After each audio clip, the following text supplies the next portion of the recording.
right now. We are live. And good evening, good morning, good afternoon, wherever you're tuning in from or whenever you're watching this. We are going to bring you a very, very special show this evening. We're happy to be with you all. I am joined by my dear brother, James from Divine Mercy Apologetics, and of course, my dear friend, the great, the master, the Reverend Dr. Koppas, who does not need an introduction. But how's everybody doing? Father, how have you been? How are you doing tonight?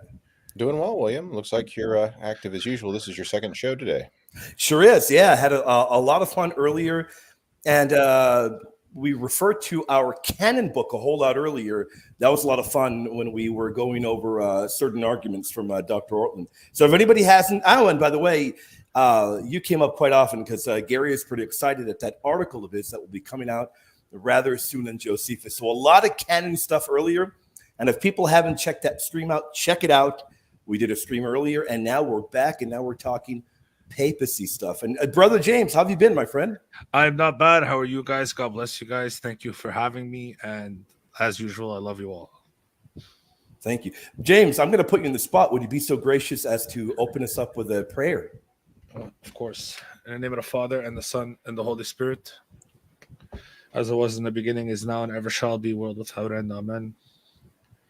Our Father, who art in heaven, hallowed be thy name. Thy kingdom come, thy will be done on earth as it is in heaven.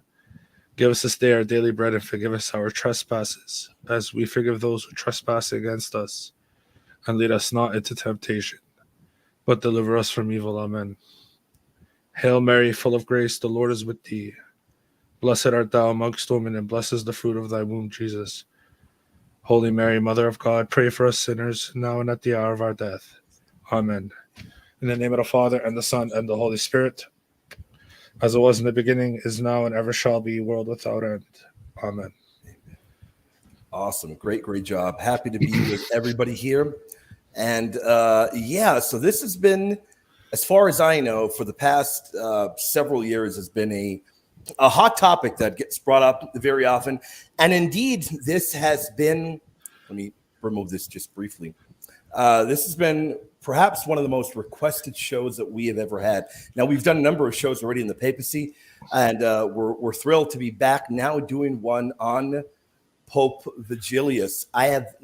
We've never done a show on that here on my channel before. This is a very hot topic. Every now and then it'll get brought up in an attempt to stick it to Catholics, apparently. But Father, you've dug into some stuff. You've pulled up some stuff. You've played around there in the TLG, the Thesaurus Lingua Grece, and you've got some great slides that the brother James put together. I never take credit for his work. His work is phenomenal. I've tried to mimic it, and I simply cannot. So it's just phenomenal. When I try to mimic it, and I do half as good a work, then he just even perfects it. So James, thank you for that as well. But this has been fun going over this, hasn't it, James? Oh, it's insane. It's definitely it's earth-shattering for the ones that want to try to erode papal charisms. Yes, no doubt. Father, perhaps any initial thoughts? Had you ever? I know you had briefly, maybe when we were working on the papacy book, briefly looked at this. I'm not sure if you had ever dug and dived in as much as you have this time around. Well, we looked at it with the papacy book. I do teach. What do you want to say? Christology.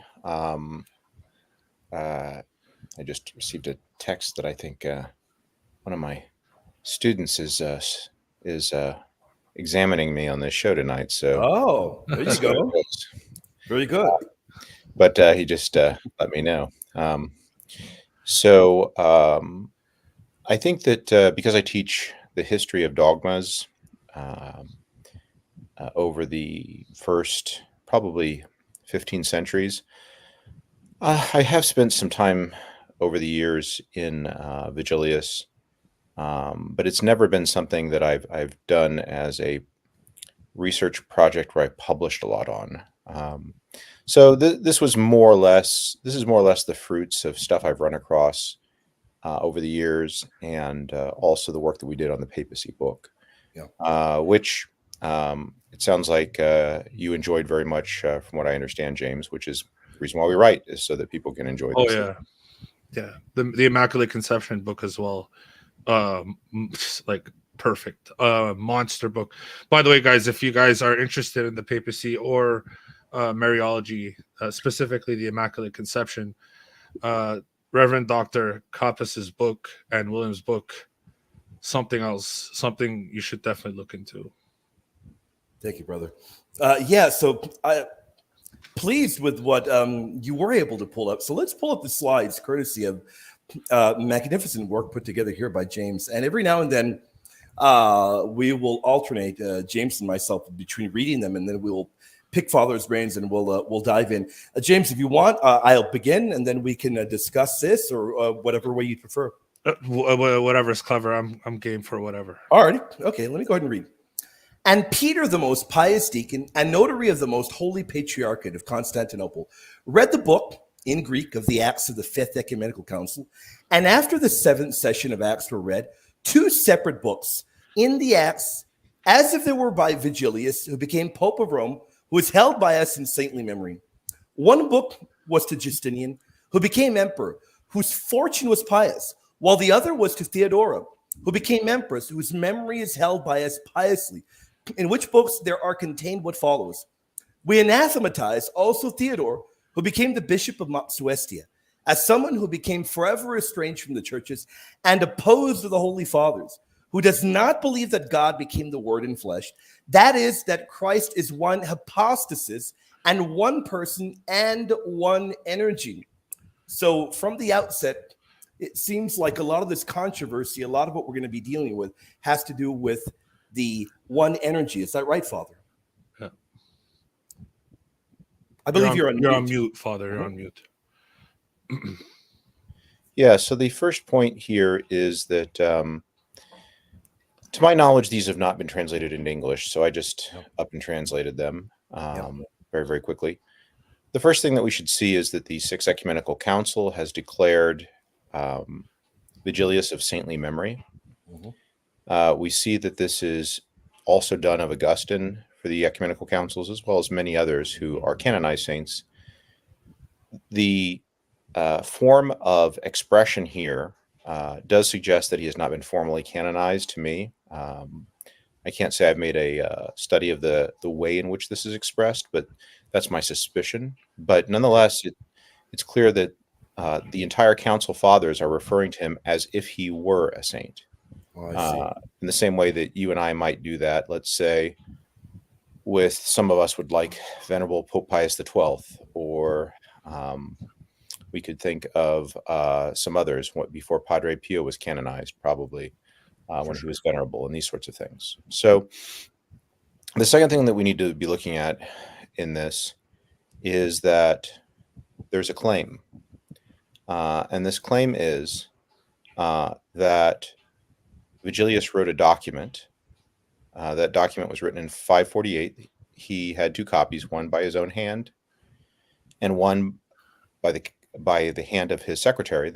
They would have differed just because they were written by two different people, and different kinds of mistakes or or edits would have been made. So we're going to call them two different documents. They're called the Judicatum 1 and the Judicatum 2 in 548 AD. In those documents, what we would read from most people nowadays that write in the English language, whoever they are, is that Vigilius committed a doctrinal error by using the word one energy, that Jesus Christ, the God-man, has one energy. And anything that you think, James or William, that we need to add for context here, because of you're dealing with people that are really interested in this topic or who are ignorant of this topic, do you want to need to contextualize that anymore? No, I think you hit it right on the nose. Actually, the accusation, the accusation is monoenergism, Right. and the claim that is rather anti-papal is to say that he fell into monergism and he made contradictory statements, precisely as you said. Okay, so that's the claim of the Council Acts that we see here. And of course, we have another slide that's going to deal with what is the response of all the fathers in unison, which will be repeated again by a vote when they hear this accusation made of Vigilius. So this is an ecumenical council that is bringing the matter forth, and now they're going to be deciding the matter. Go ahead. So By the way, this is just so for clarification, Father. This is the Acts of Constantinople 3 in the Greek, right? Right. Did I say 3 or 2? No, I'm just gonna clarify for people listening. Yes. Yeah. So So this it is this is the Ecumenical Council in 680 AD.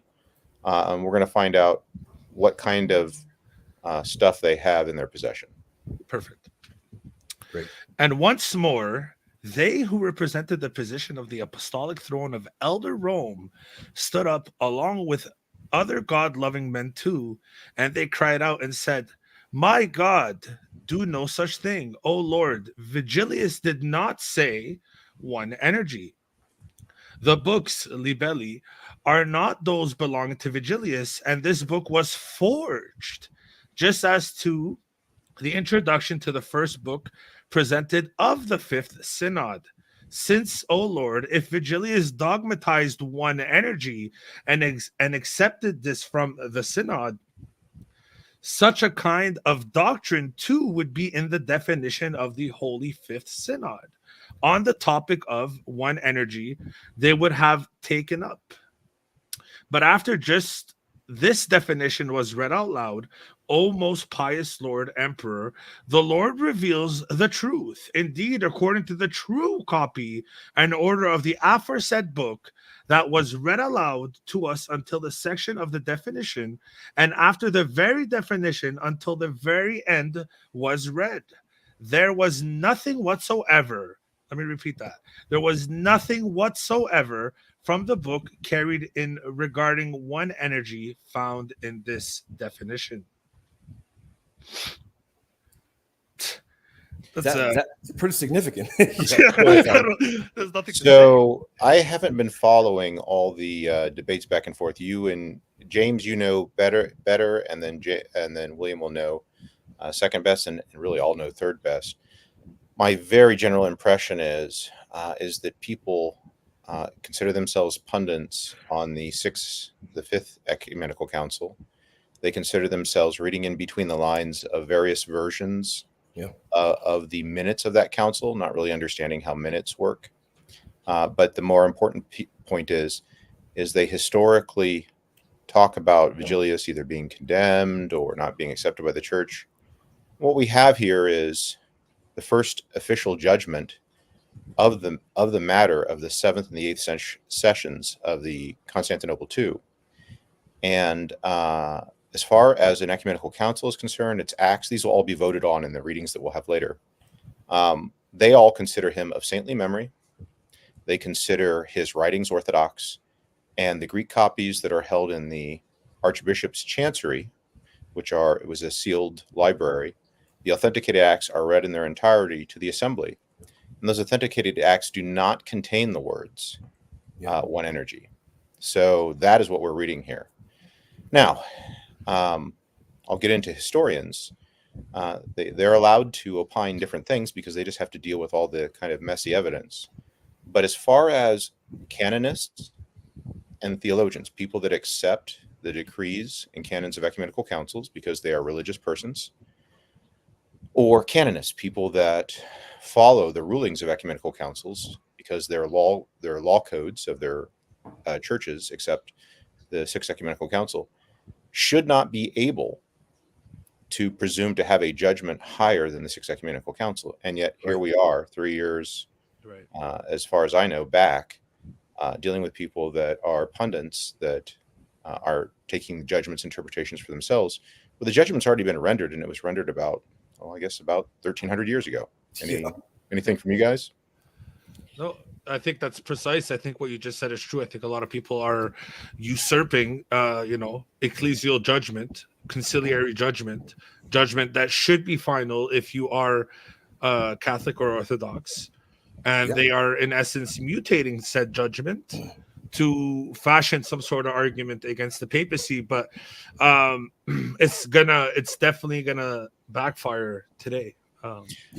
Yeah, I think a big thing that we need to understand is the misuse of history. Just like, to use an extreme example, which I'm not calling these individuals the extreme examples, but just like Nazis can use the corded wear culture in order to justify having a dominant race that has some archaeological pottery that they knew at the time, and some signs of a particular race that had the wheel and the horse that began to dominate the world. And so they use that historical archaeology in order to advance themselves as the master race. In a very similar way, to use some evidence that there were some debates and some conflicts between Vigilius and either patriarchs and or emperors as somehow evidence of his condemnation or evidence of somehow his unorthodoxy. That may be interesting speculation from a historical point of view, and that work needs to be done by a historian. But for a believer who holds that there are ecumenical councils and we are bound by their decisions, or if they're not infallible decisions, that they're legal, that is, their juridical judgments are final when it comes to the orthodoxy or unorthodoxy of people. Basically, we have an entire industry the last 3 years that has been built off of not knowing what the ecumenical councils have said. Mm-hmm. Sure. Yeah, no doubt. That's a great point. And you're right. James, I'm pretty sure you'd be very well aware of how often this argument gets tossed out there as one of your primary fields of work is papacy. In fact, you live and breathe papacy. You know that very well. This is one of the arguments that for a long time has been used against Catholics. And I think that the material that we've got and we're presenting today is definitely going to change that landscape. What are your thoughts? It's definitely okay. So I'm not going to say any names, but we have someone to blame for this shift in thought regarding Vigilius in the last 3 to 4 years. I'm not going to say any names, but I will say they've assembled a list, Father.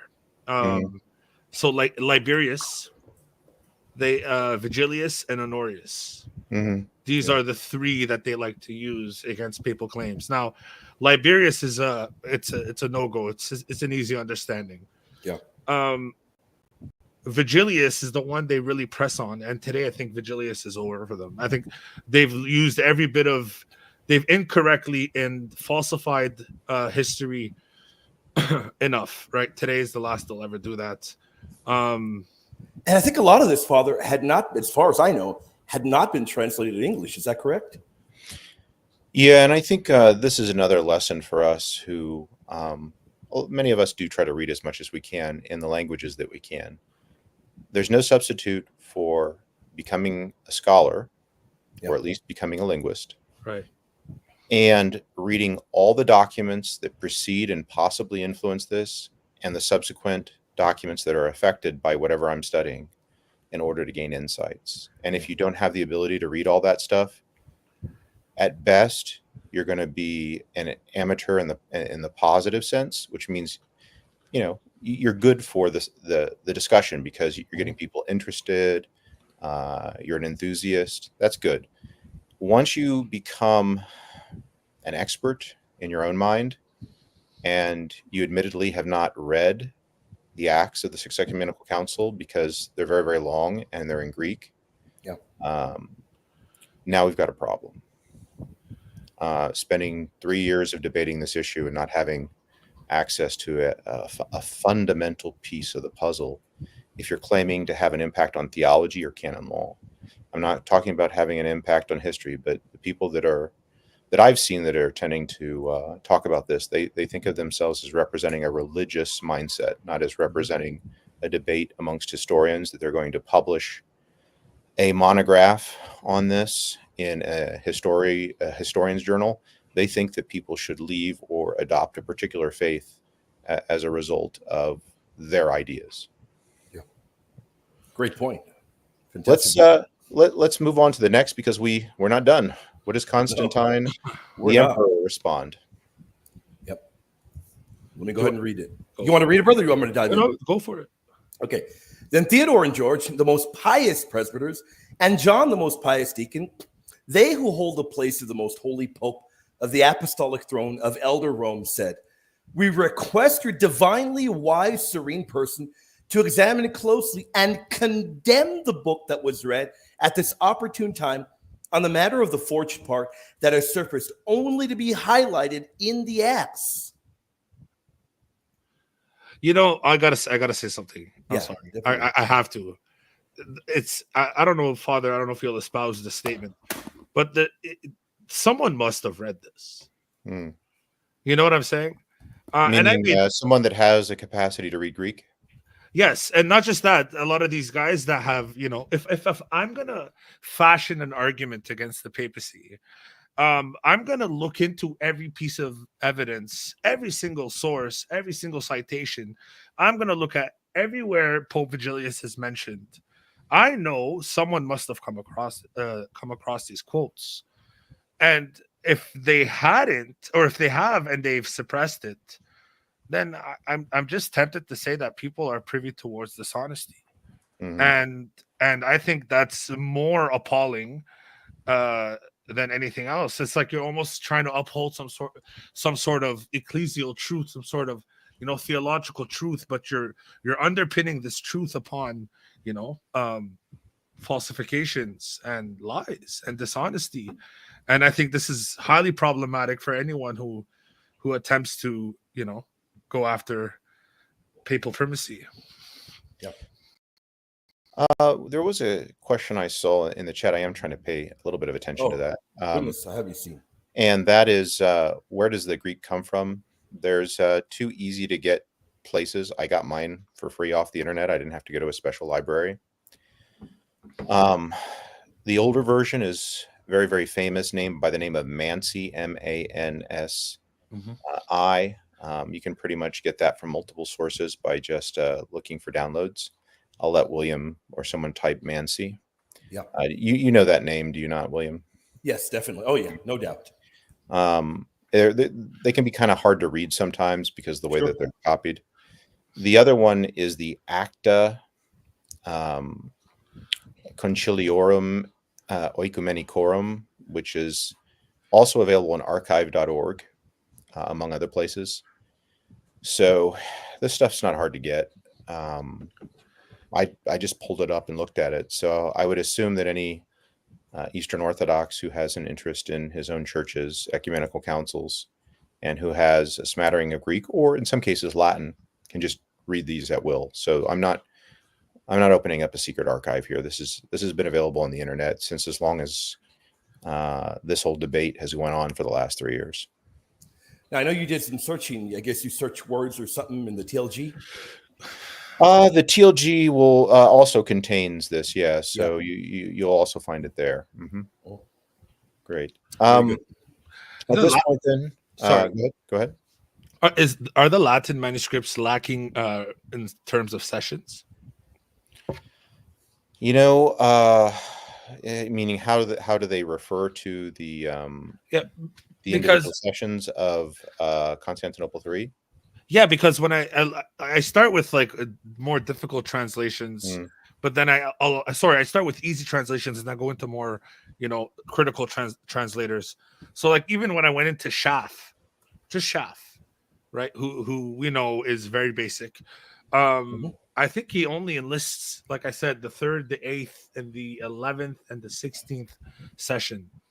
I think that this is the Fathers of the Church series that he put together, right? The Nicene, Anti-Nicene Fathers, something That's like correct. that. Yeah, a little outdated. But, I mean, I think that there is a rubrical note that says that it's selections.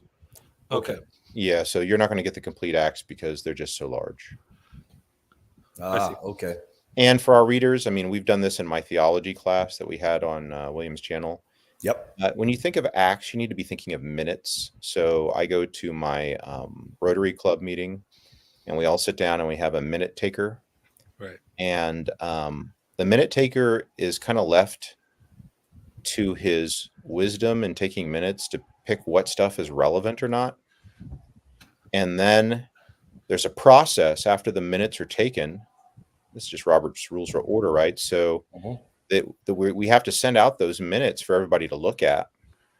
And if we all remember stuff the same way, then we approve the minutes as they're read out. If we remember things differently, or we wrote down our own stuff, or if something that I introduced into the group wasn't included in an appendix, then we amend the minutes.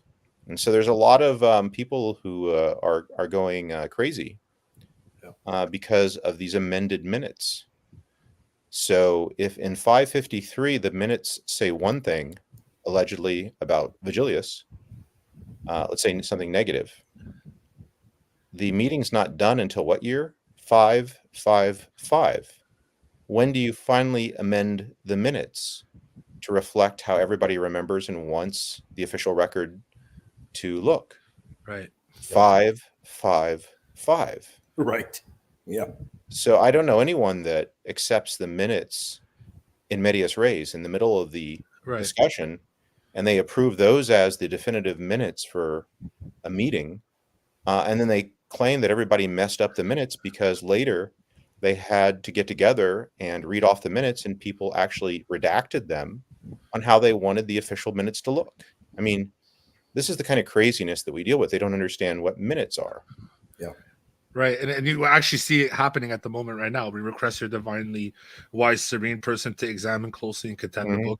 Right. Yeah. That's literally what you just defined is occurring.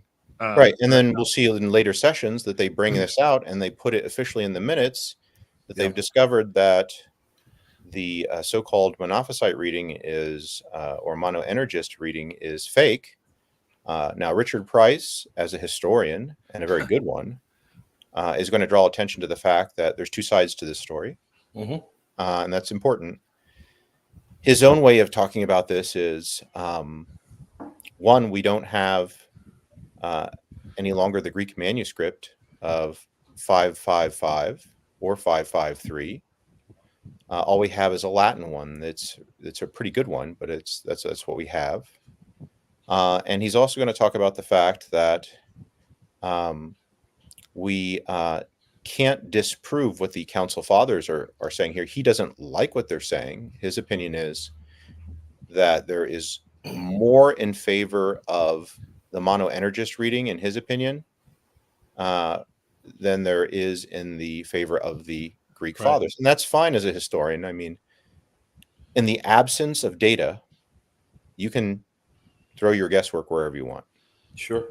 His is based off of his own reasoning. But as a theologian or a canonist, you get to throw out ecumenical councils because there might have been a historical problem that you can't solve. And that's what we're dealing with nowadays in this debate. People who don't understand that to be a historian is to deal with items that we can't reconcile and we have to make best guesses about without trying to bring in religious prejudices, if we can. Versus those of us who start with a religion with a religious prejudice. For example, the religious prejudice is an ecumenical council is the supreme authority in Christianity. Then we have to follow that supreme authority. Right. Richard Price is not approaching this question from that perspective, so he's not obliged to conclude in agreement with the ecumenical council. So I think we also need to see here that according to the minutes that were approved by the fathers, they, as a whole, remember that the entire document was read around. Now, Richard Price is willing to admit that what the Acts here reveal is that there may have been a marginal note. So you guys have any book that you open up, you have blank space around your page, just like you do in a Word document. It was very common for scholars to write in that blank space marginal notes. Now, Price's argument is that even if there's a marginal note, he wants to attribute that marginal note to Vigilius. And that's fine if he thinks that he has really good knowledge of how people read 6th century papal documents, and that if they saw a marginal note in a 6th century papal... Now, this is not his argument. I'm saying maybe he knows 6th century Latin decretals really, really well.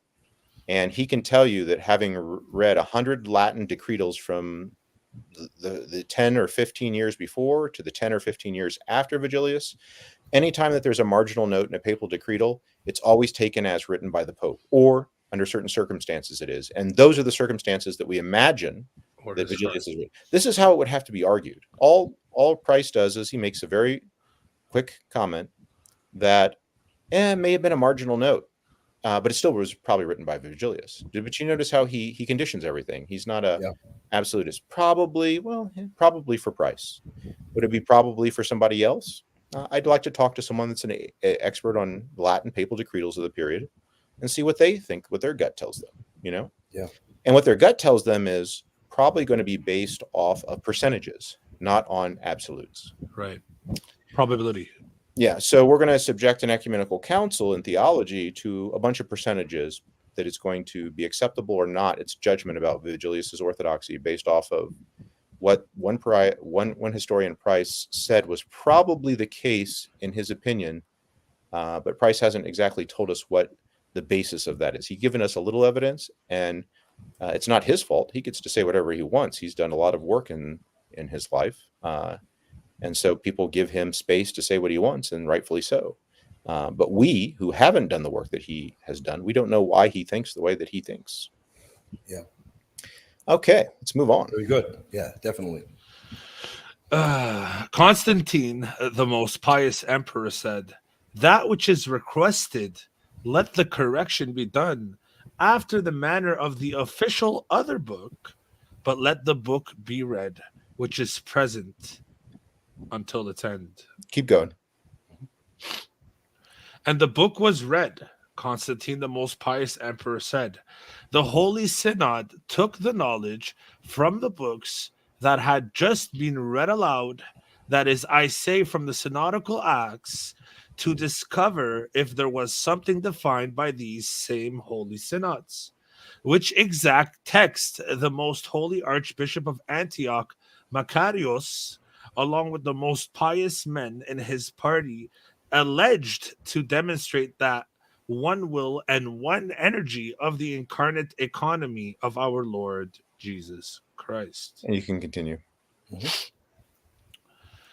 The Holy Synod and eminent judges said, "As you know, most eminent men, we did not find whatsoever the phrase one will and one energy of our Lord Jesus Christ as regards the incarnate economy, as he is one of the Holy Trinity, out of the Holy Synods just read now." And continue. The Archbishop of Constantinople and his party said, "Most pious Lord, we request you divinely wise serenity, that a record be sent to your imperial reign, crowned by God from the most holy Agatho, Pope of the Apostolic Throne of Elder Rome, and this synod underneath him, for a hearing on what was read by us, that we take note of all the power in the book that was brought forward on the matter of these acts." So now we have a move by Constantinople and Rome together, who claim in Latin and Greek to know the reading that is considered to be the authentic reading for official documents. Price, the historian, wants to, and he rightfully should, remind us that there are documents in Syriac which seem to suggest that Pope Vigilius did say one energy. How do we resolve this? What's interesting is, already at the Council of 680, we're going to find out who it is that introduces or seems to know of this other reading. It's already present. The one energy reading is brought forward by the Archbishop of Antioch and his party, which means that they must have a copy of these Syriac texts, and they're actually bringing the Syriac text, possibly. This is the Greek origin for those Syriac texts. They're bringing their Greek copies that are the origin of these Syriac texts, perhaps, and they want a clarification as to whether or not Vigilius said this. And now they're learning that the official books from both archives say no. Right. Latin and Greek. Right. Right. And we can continue now. Yeah. It's almost like if they have to hold to the falsified Vigilius claims, they have to nullify the claims of Constantinople III, right? Right. What's going on here is not unusual, is that because everything's copied by hand, there's mistakes because a monophysite or monoenergist might be the copyist. He might insert stuff that's fake into it. They always had this problem. Yeah. Both sides. Right. So to have kind of sealed and protected copies in the papal archives and a sealed protected copy in a different language in a patriarchal archive, and for these to agree, that's kind of important. Now, if I wanted to be the kind of nullify this, I would say, well, the Latin copy of the Acts that we have right now, the singular copy that we have, meaning the original copy from which two copies in the Middle Ages were made, seems to agree more with the Syrians, right? It agrees more with the Syrians than it does with the Greek and the attested Latin copies here. Okay, fine. We don't know where that copy in Latin came from. We know it's pretty early and it's probably pretty reliable. But we also know that the Acts went through stages before they were finalized and edited and published and approved under a certain kind. And we don't know exactly when. We know that the Latin version, the only surviving version that somebody like Price would use, was probably made really early. If that's the case, that may reflect a draft. That may not reflect the final version. Right. Yeah. We can't really know. All we know is that both of these places have their official archive copies, their originals, and they're both saying that Vigilius is not in the authenticated copies. And an ecumenical council is voting to agree with this after the authenticated copies have been read aloud. So whatever conspiracy that one can come up with, that's fine. You just need to prove it by means of evidence. And since we have lost the Greek and the Latin copies that were used at Constantinople III, all we have is the Latin copy, which we don't know exactly where it came from, and we don't know who copied it, that has survived in the Western Church. That's all we have.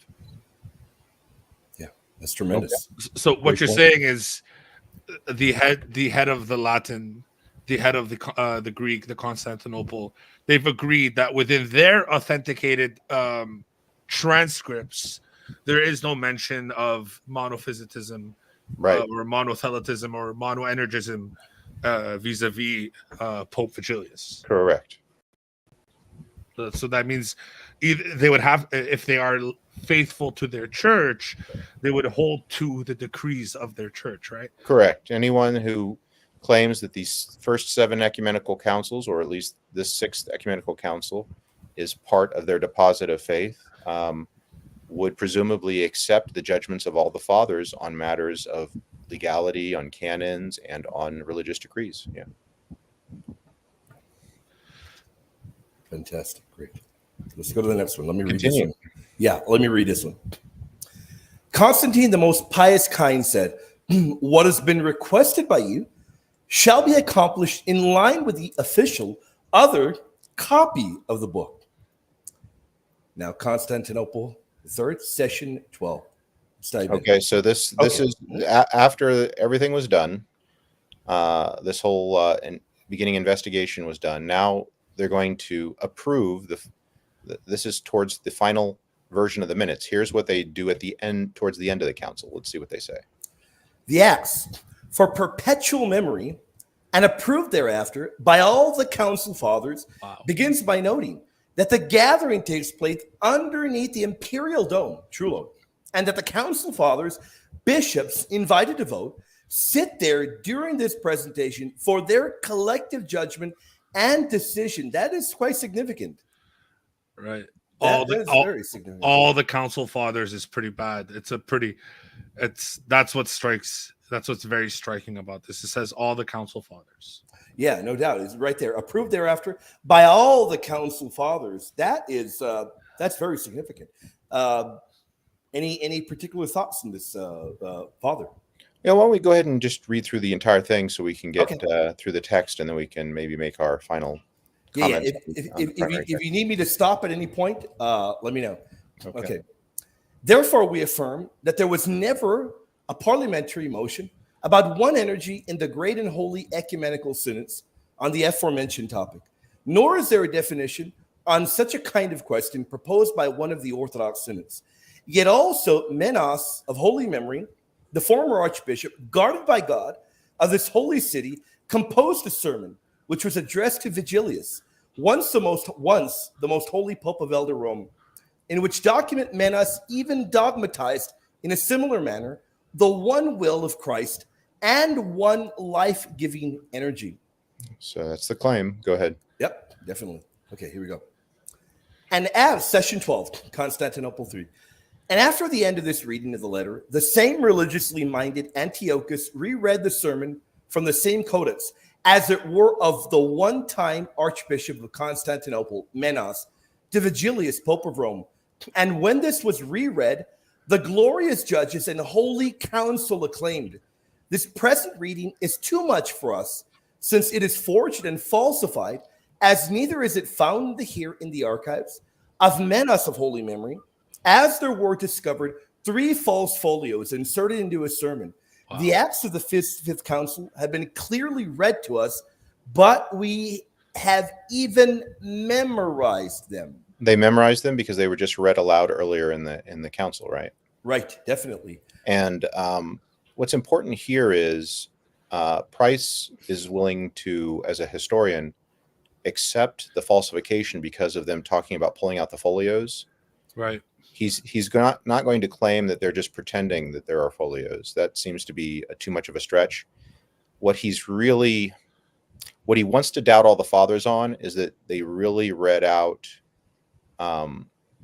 copies from the 2 Cs that didn't have any mention of one energy, and that's where he comes up with his supposition that it might have been in the marginal notes, and therefore they could deny that it was written by Vigilius. But he opines that even if it was in the marginal notes, it would still be, Vigilius's notes. Right. Yeah. And so the question is, this is an interesting one. Is let's put it in our own context. It may not actually be the same, but let's think about it in our context. You have Vatican I, and it has a footnote. Am I dogmatically bound to the footnote, or am I just bound to the text? That would be the kind of question we would be asking today. Exactly. You see? Yeah. And when you put it in that context, you lay it out like that, it's very clear what we are bound to. We're not bound to mere footnotes. That's a very, very good point that you lay that out. You lay it out in that particular way. Should we continue on? Continue. Well, considering the whole argument, sorry, forgive me, guys. Yeah, no, go ahead. The whole argument, well, a lot of it's going to hinge on a particular footnote as well that isn't in the councils, right? Sure. Yeah, no doubt. Let's dive in. You want to read this one, James?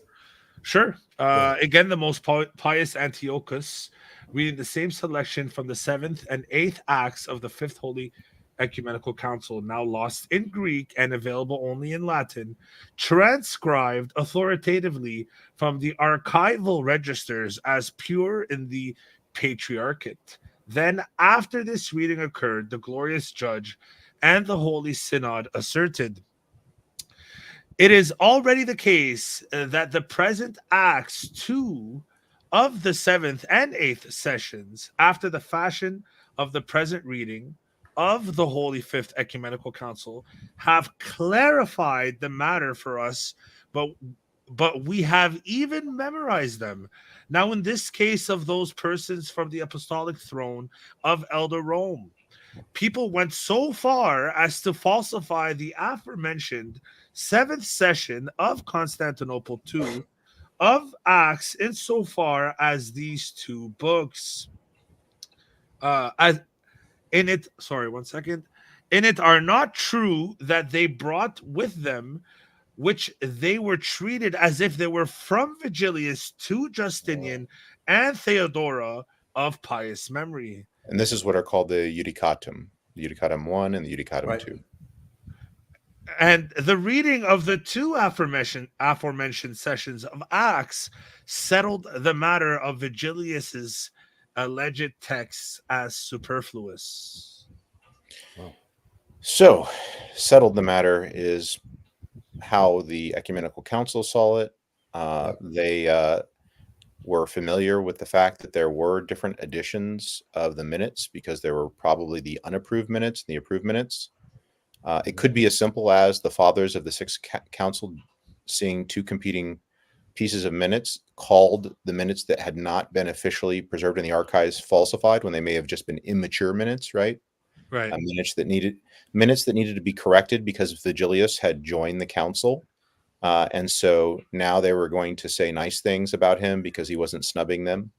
And so the way that everyone approved how the council sessions went was only remembering the good things that were said about Vigilius, or entering amendments that good things should be said of Vigilius.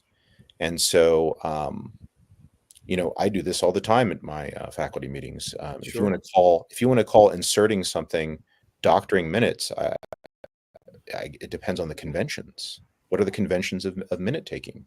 If you get a date wrong that somebody actually said, and you all want to correct it so you get the right date in there, is that doctoring the minutes, or is that making the minutes actually actionable? And so we could debate till the cows come home. What is turning minutes from accurate into inaccurate, or true into false? Right. But what is true here is that both Price and the fathers admit that there are different versions of both the Judicatum, one with one energy and one without, and that the seventh and the eighth session of the Acts have different versions.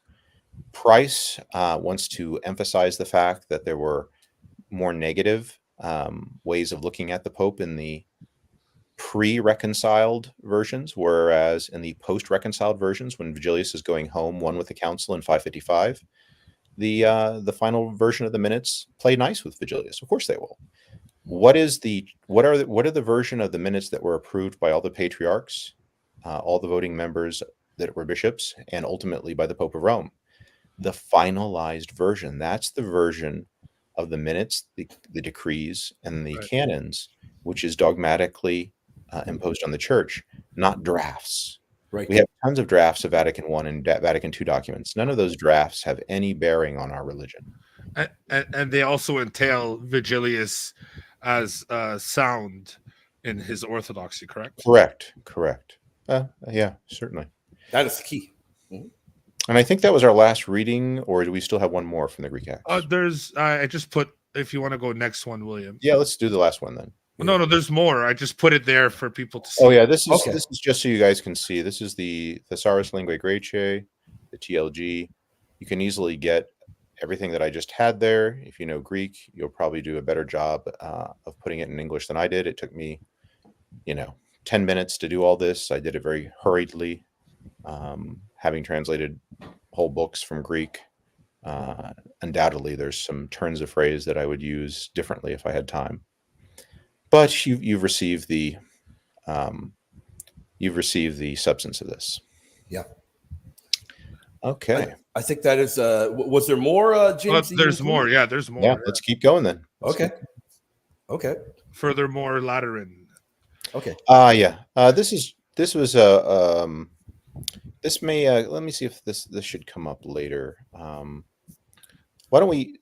What do you want to call it? Table that for now. Okay. And let's go to the document one that I provided you guys with. Do you remember what slide that is, James? It's the Word document called Vigilius 1. If you made any slides from that, then you're welcome to put those up. Okay, are you talking about the two excerpts from the book? The paper that I have is called Vigilius and One Energy: Historians' Non-Theological Conjectured History of the Problem of One Energy. You'll have to. I don't know. Let me see. If you don't have those, that's fine. William, you have that paper. You can pull it up for everyone to see with the screen share, can't you? Yeah, definitely. It is the historians. Yeah. I got that one. I have it entitled Vigilius 1. Yep. Yeah, I sent it to you, James, but it probably get, since I sent you two back to back, that one probably got buried under the pile. Not just that, the pictures in them. I don't know if you added any graphics, Father Coppus, but they didn't come up. I don't know why. Weird. Okay, it's okay. I got it right here. I'm converting it so that I can upload it. It'll take maybe about 30 seconds, not even. Okay, so I'm going to do a little preface, and then I'll let you guys comment. The first paper that I prepared is on the topic of what I call Vigilius and One Energy. I subtitle it Historians, meaning possessive, Historians' Non-Theological Conjectured History of the Problem of One Energy. And there you can see it. So hopefully you can make that as convenient, as big as it needs to be for everybody to see it. So at the very tippy top there of my little chart, we'll see that the word one energy goes back to the heretic Apollinaris of Laodicea. And of course, since I did this all in a very quick... Can you zoom in, William? I'm trying to figure out how to zoom in. But Apollinaris is writing in the 4th century. He's the first person to come up with one energy. One energy with regard to the God-man, Jesus Christ. Now, his writings influence two branches that I'm interested in. One branch is actually Cyril of Alexandria, who's south and to the left. Yeah. So Cyril of Alexandria borrows heavily from Apollinaris, but he corrects his theological errors.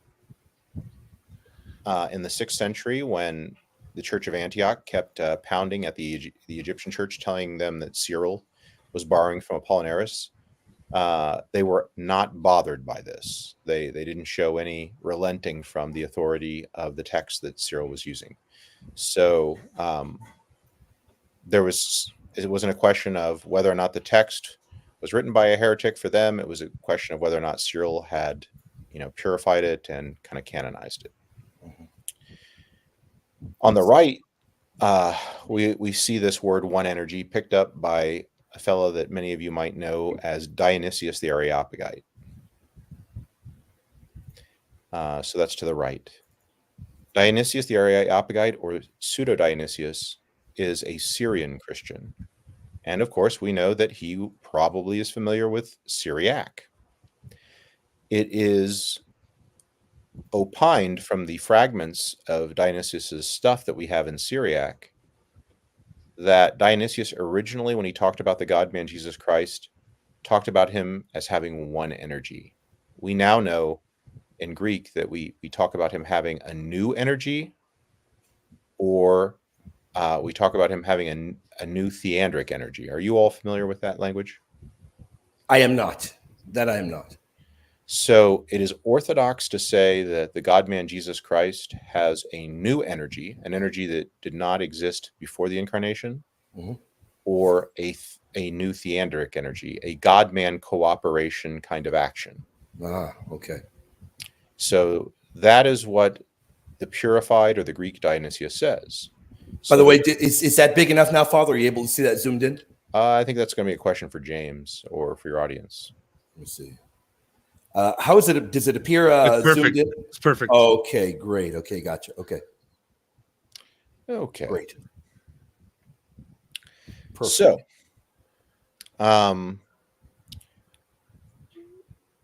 the next thing that I want to draw our attention to is Pseudo-Dionysius. He's writing around the year 515. Okay.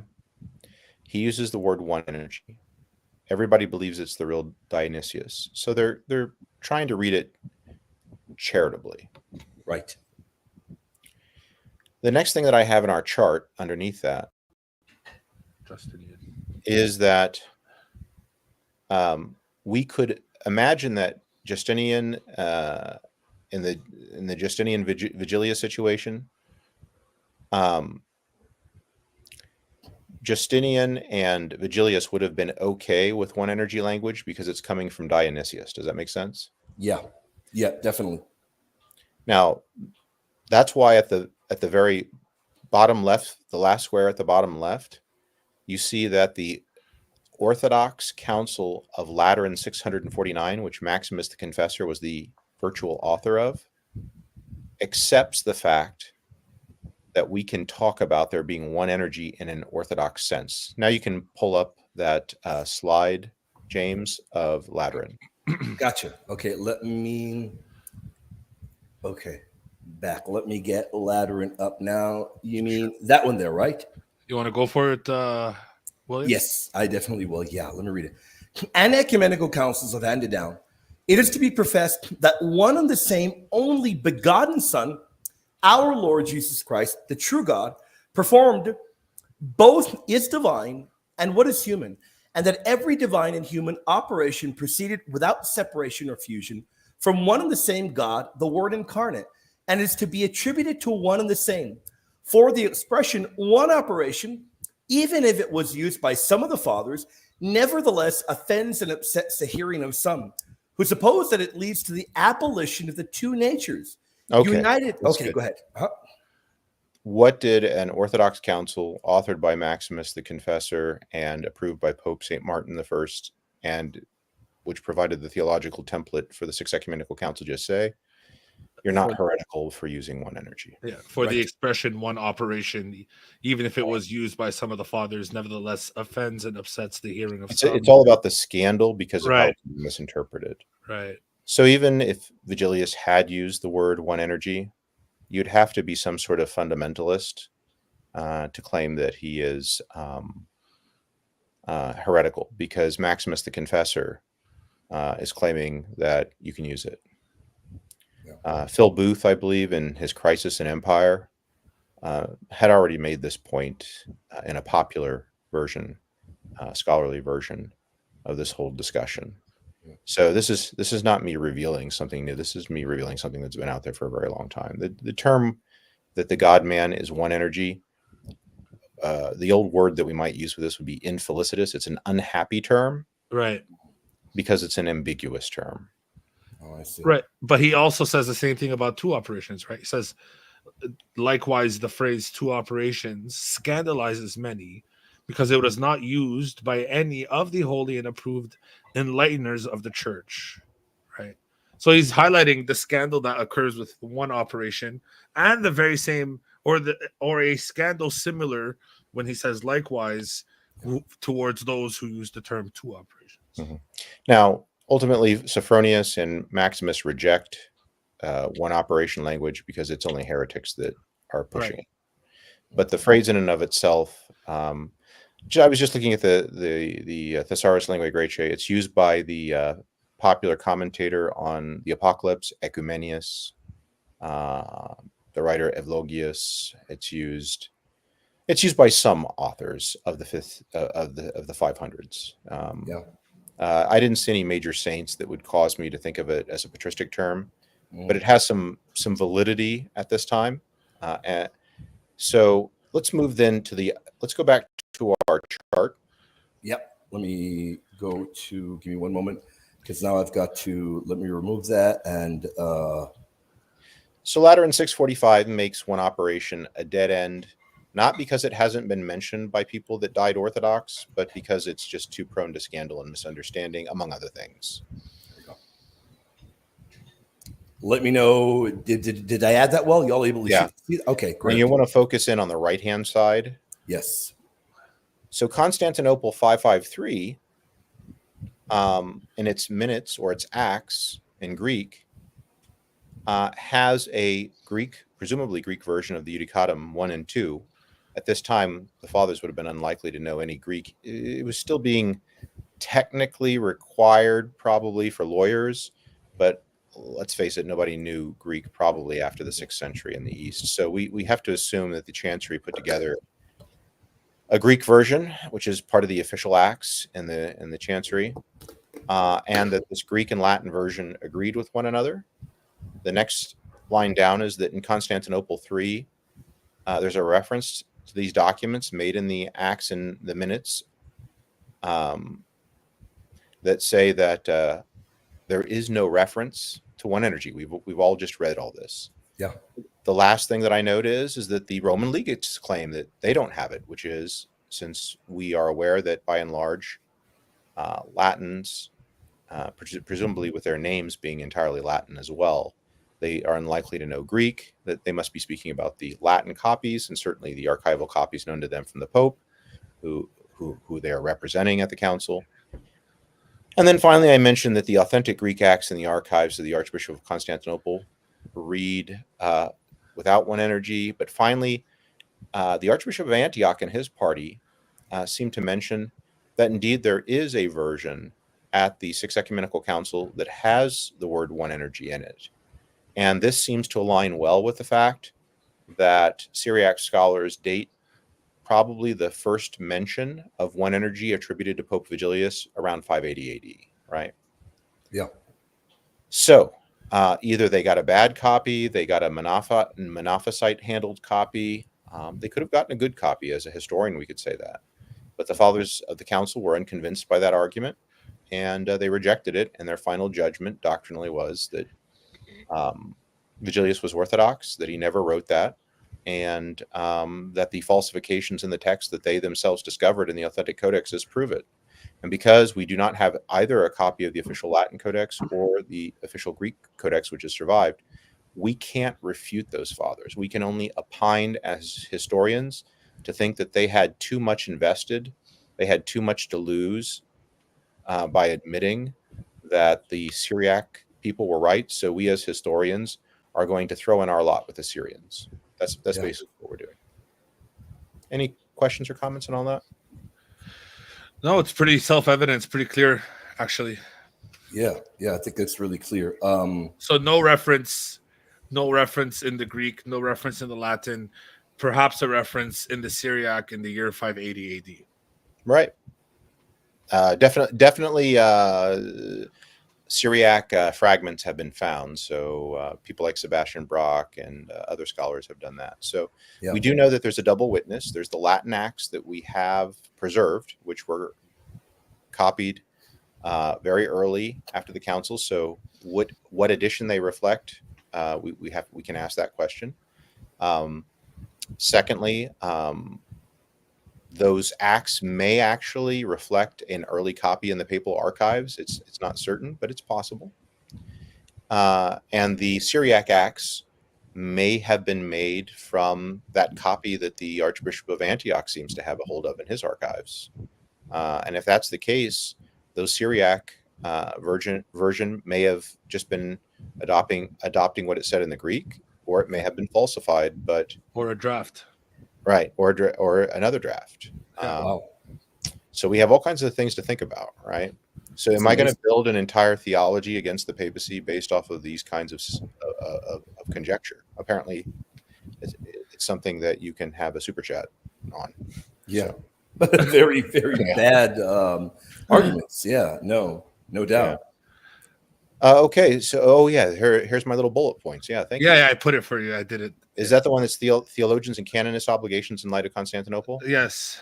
All right, so here's what I conclude we are obliged to as believing Christians if we want to be talking theologically. Would you read those off, either of you? Yeah, I'll read them. I'll go ahead and dive in.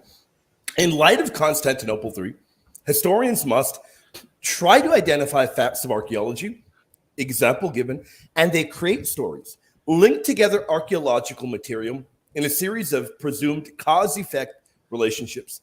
As we know, history is good storytelling, and good history tries to get at the causes of events without the ability to know most cause-effect relationships and circumstances in antiquity. History is useful for context and probability, and is not in antiquity a science, nor in modernity a hard science. History is useful, but is about degrees of probability of storytelling based upon historians' consensus and their editors and publishers. Right. So, and do you have my conclusion next? Yeah, I put it all there. Oh, great. Okay. Yes, let's move. So here is my conclusion, dogmatically. Mm-hmm.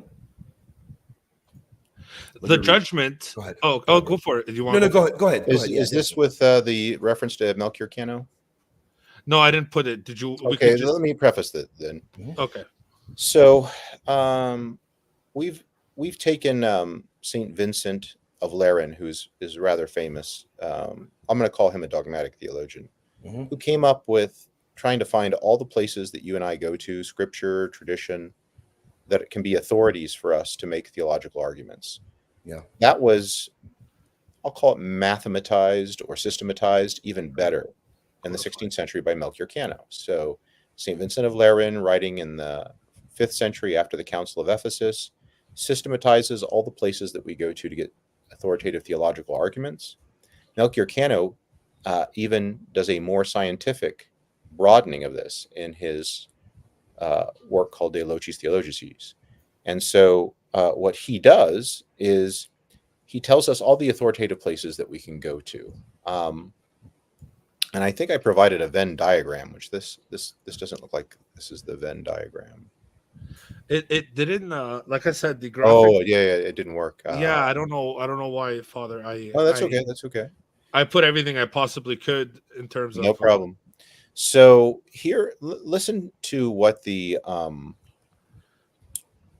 here are the sources for theology in their order of importance or authority, according to St. Vincent of Lerins, as understood and systematized by Melchior Cano in the 16th century. Scripture is number one. That's no surprise for everybody. Something called tradition is number two. No surprise for anybody. Number three, I'm going to call together the teaching of the Apostolic See and the ecumenical councils. Next is the teaching of the fathers. No surprise. Next is human reason. You have to think about how to put these things together, whether we're in Islam or Orthodoxy or Catholicism. You have to be able to, as a reasonable human being, put together arguments. Arguments require a reasoning process. And so all three of them do have a place for reasoning. So we have a reasoning process about how to make sense of the fathers together with the ecumenical councils, together with the tradition and the scripture. The next next place that we might go to get ideas on dogma is the consensus of the faithful. But how do you poll all the faithful of the world? That's the problem. Right. Is it when they do crowds, demonstrations? Do I count the living and the dead, or only the living as the faithful? How do you poll an angel? Is it percentage majority or absolute majority? So that's the reason why this is one of the lowest places that we go to for understanding dogmas. And then the final places that we go to understanding dogmas is philosophy and history. Yeah. So in theology, history is the weakest argument, not the strongest. In history, archives and archaeological artifacts are the strongest evidence.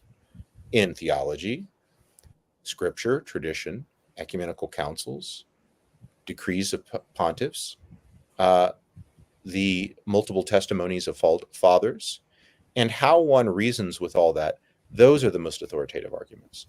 So when you hear individuals who are saying, oh, I don't have to accept this ecumenical council or that ecumenical council's decree on Vigilius because history tells me, something's pretty wrong there.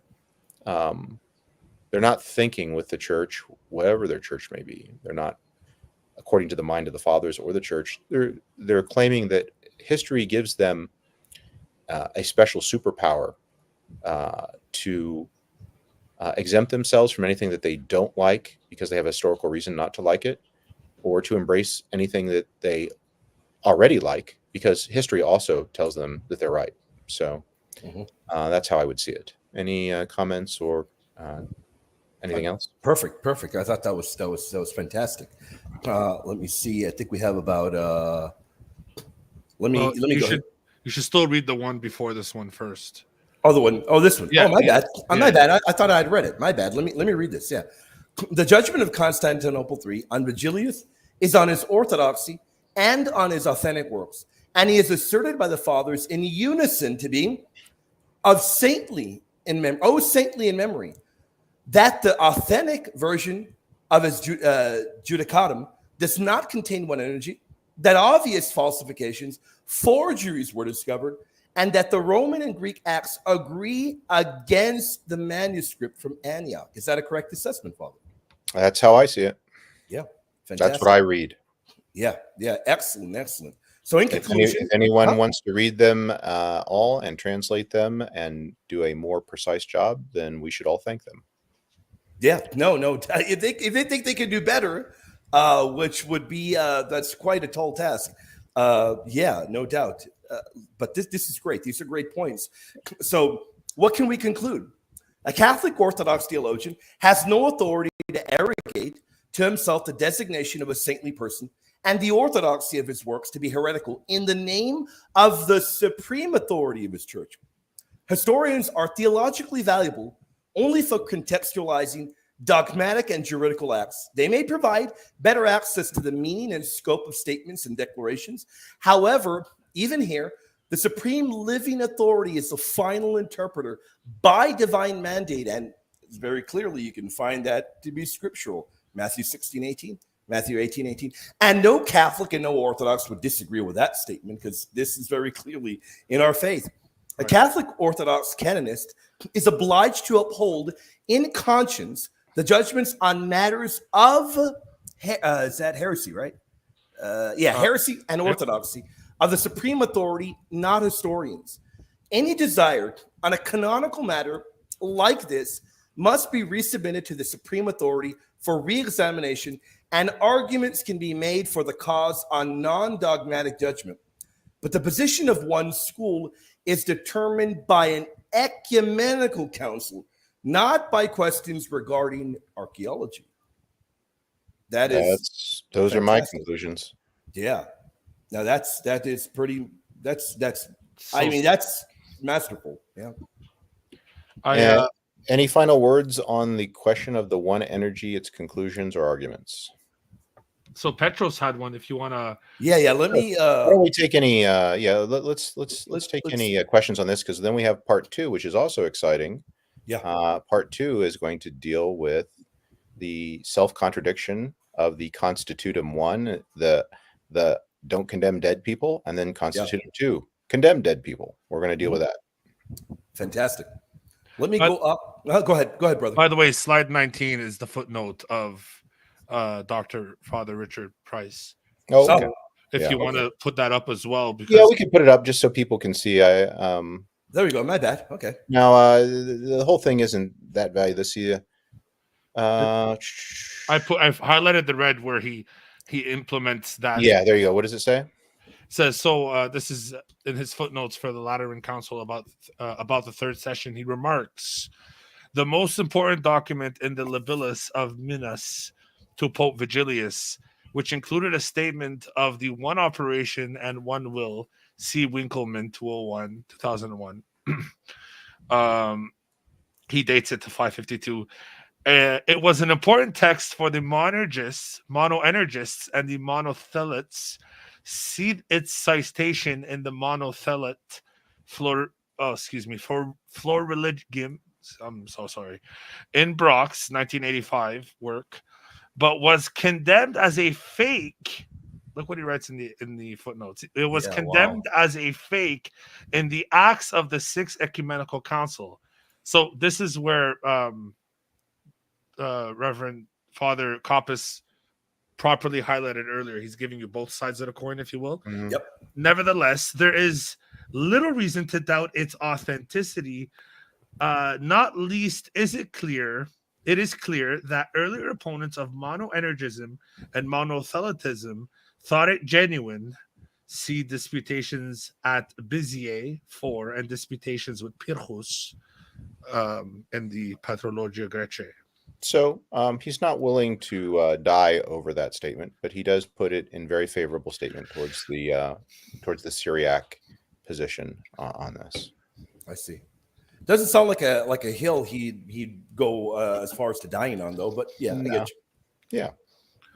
Well, if our Eastern Orthodox friends are utilizing Price's work, then they ought to know this footnote where he unequivocally says, but was condemned as a fake in the Acts of the Sixth Council.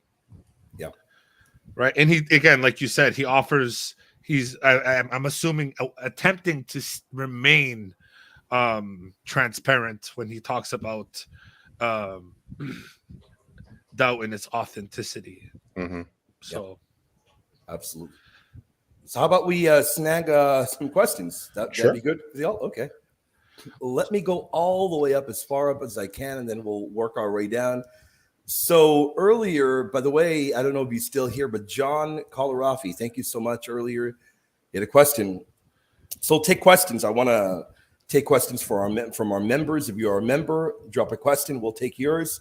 We'll take members. John Colarafi earlier said that before it's over, I'd like to see Father Coppus address the question of whether the condemnation of Pope Vigilius was excised from the Acts of the Council. I know, John Colarafi, you have written a book several years back where I don't know if you've dealt with any of this, but your book, I believe, Keys Over the Christian World. Thank you for that contribution to the world of the papacy. But yeah, John, thank you for that question. Father, how would you answer that to John? The only thing I could say on this is I've read some statements by Price to this effect. This wasn't the topic that I was looking at. I did not see statements by Price that claim that he was condemned.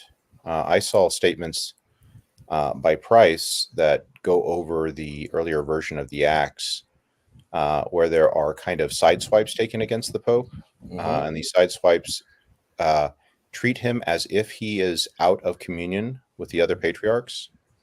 Price makes a lot of points that they refuse to actually openly claim that he's been deposed or lost his office. And it's Price's opinion that the reason why the language is so indirect and non-canonical is because it's meant to morally pressure an already berated Vigilius to join in the party, right? Right. To come and to throw in his lot with them. And so as I read Price on this topic, he looked at the Acts as being corrected to no longer sideswipe the Pope instead of a frontal attack since he joined with the party. Now, maybe Karafi has spent some time in something that I've missed, and I'm happy to admit that I am not sure the exact text that he's referring to. But if you brought that before my eyes, I do my best to try to understand what's happening there. Fantastic answer. Do you have anything to add to this, Brother James? No. I think Father Coppus went over it perfectly. Fantastic. Great. Okay. And I did tag you, John. If you do have any follow-up, please let us know. We have Petros. Can we clarify one more time? How can one operation or one energy be understood in an orthodox way? Okay. A really good example of this would be St. Gregory Nazianzen, who talks about the one energy of the three persons in the Trinity. Right. So if all of them have one divinity, one will, and one energy, then there's one energy of God, one act. The way that a Thomist might talk about this is there's no difference between God's being and his act of existence. This is going to get more technical. So that in every way that God is something, he is acting. And what this will actually get into is you could understand in a Thomist way that there's one energy in an orthodox fashion in the God-man by saying that there's only one act of existence that projects itself forward in existence, and that is independent of everything else. But there is anything else other than the word is a dependent kind of existence. It doesn't have its own independent act of existing. So Christ's humanity exists in a dependent way, in a subordinate way, in a in a way that does not function on its own, and therefore it acts more like a part to a whole than it does like two wholes that are somehow together cooperating, which is considered to be a Nestorian approach. Right. So the one way that we could understand energia is an act of being. And if we actually look at St. Cyril, who is referenced as also having used the word one energy in his commentary on John, he reports that for anything that has a unity to all of its qualities or its activities, I don't want to say activities, it'll be redundant, to all of its qualities, its visible qualities, it must have one energy. And this was quoted at Lateran 649, I believe. And so this would be easy for a Thomist to understand, because what they would claim is if we say that Jesus Christ is a one something, then there must be one act of his existence, one essay, they would say. And in that sense, we could be mono-energist in an orthodox way. Because if there are two sources for that are somehow totally in existence, independent of anything else, and are acting in their own right, then that means Jesus' psychology is one where he could disagree potentially with the will of the Father, or he could exist psychologically in some way apart from the Word. That was great when you broke that down, Father. Now, let me try and see if I grasped it. And if I got it wrong, don't hesitate to let me know. You never have in the past. So just tell me, hey, no, I think you're off the mark. So basically, in a way, in a non-monothelite manner, of course, the concept, speaking of one energy or one operation, in order to do that in an orthodox, non-monothelite manner, it would be sort of referring to the unified action of Christ's two natures working harmoniously rather than collapsing them into a single will or energy. Would that be correct, or am I still not It's actually a totally? bit different. Okay, It would be saying that the foundation for all acts of the one Jesus Christ is the Word, okay, that all psychological thinking and all psychological willing, doesn't matter which will, okay, begins with the Word and terminates in whatever the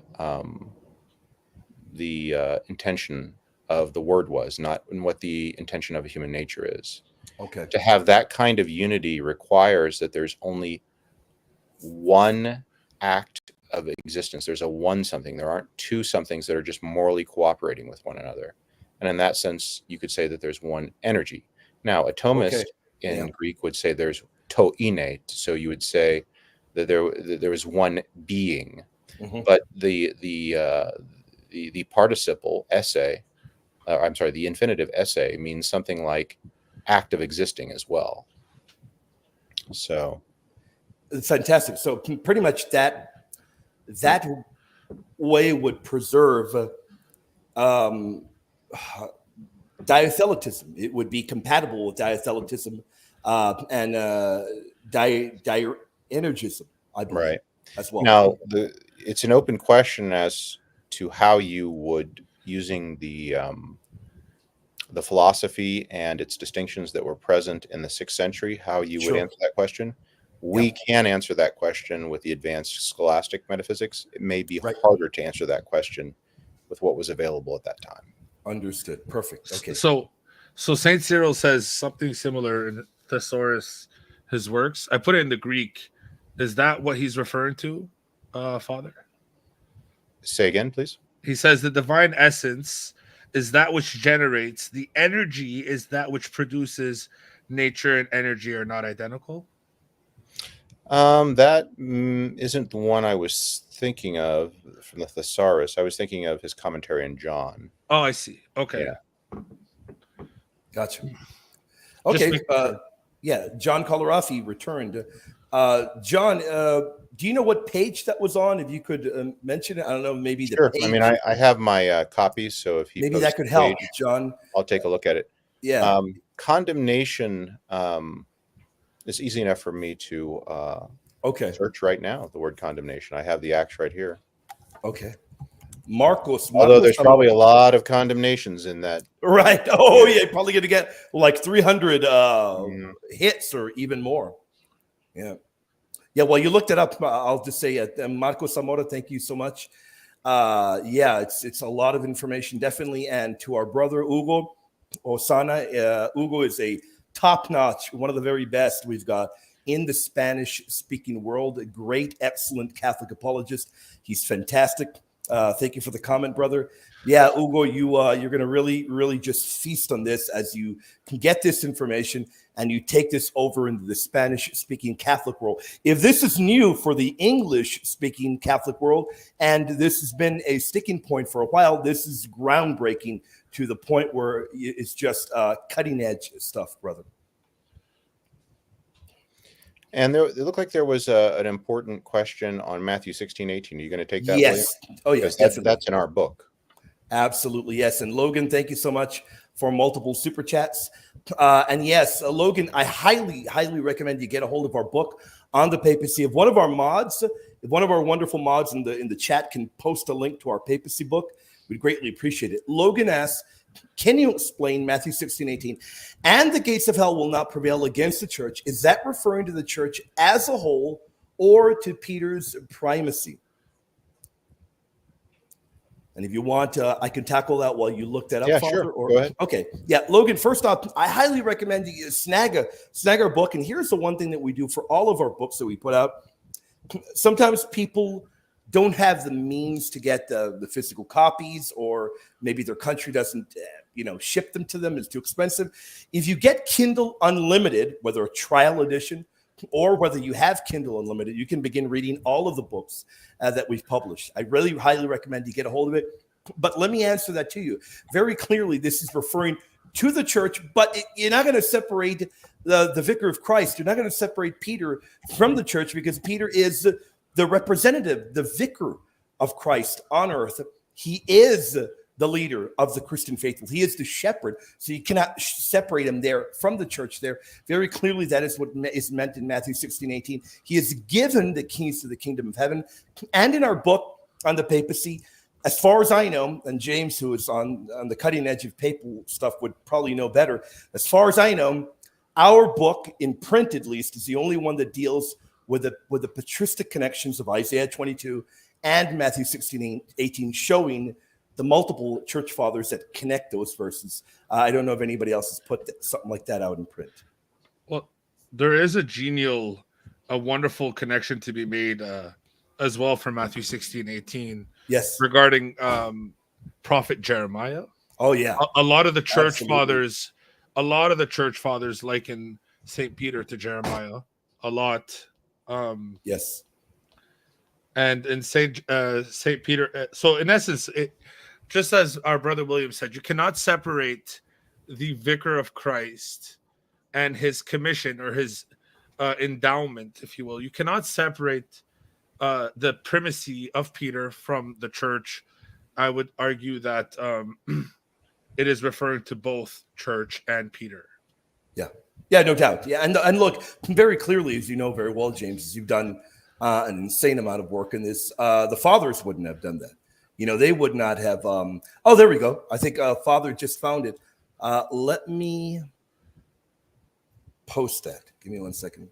And I think you're still typing some stuff out. Is that right, Father? No, just that. I've given you everything. I mean, the only thing I've found so far is that Price wants to argue that because, and he may be right. I mean, I may say it in an amusing way, but Price may be right, because he didn't say, Pope Vigilius, or Your Excellency Vigilius, or Awesome Vigilius. He meant condemned Vigilius. Gotcha. That's what I found so far. Now, maybe I'm wrong.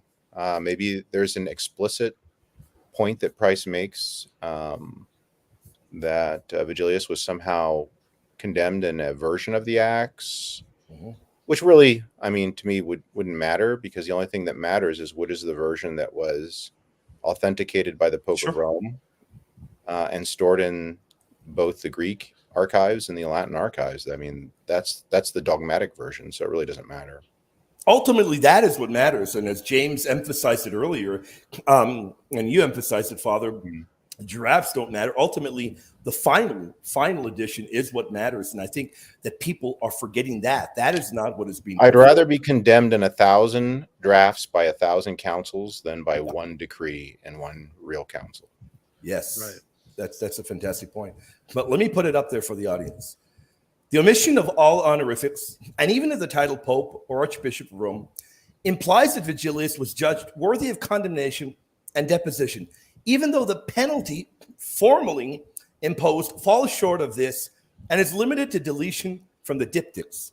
The Council Fathers insist below that they have no wish for a formal break with the Roman. I think you meant to finish Roman Pontiff, right? Or Roman. They have no wish for with Rome. So I mean, if that reflects the rest of the book, it's hard to understand where the condemnation is.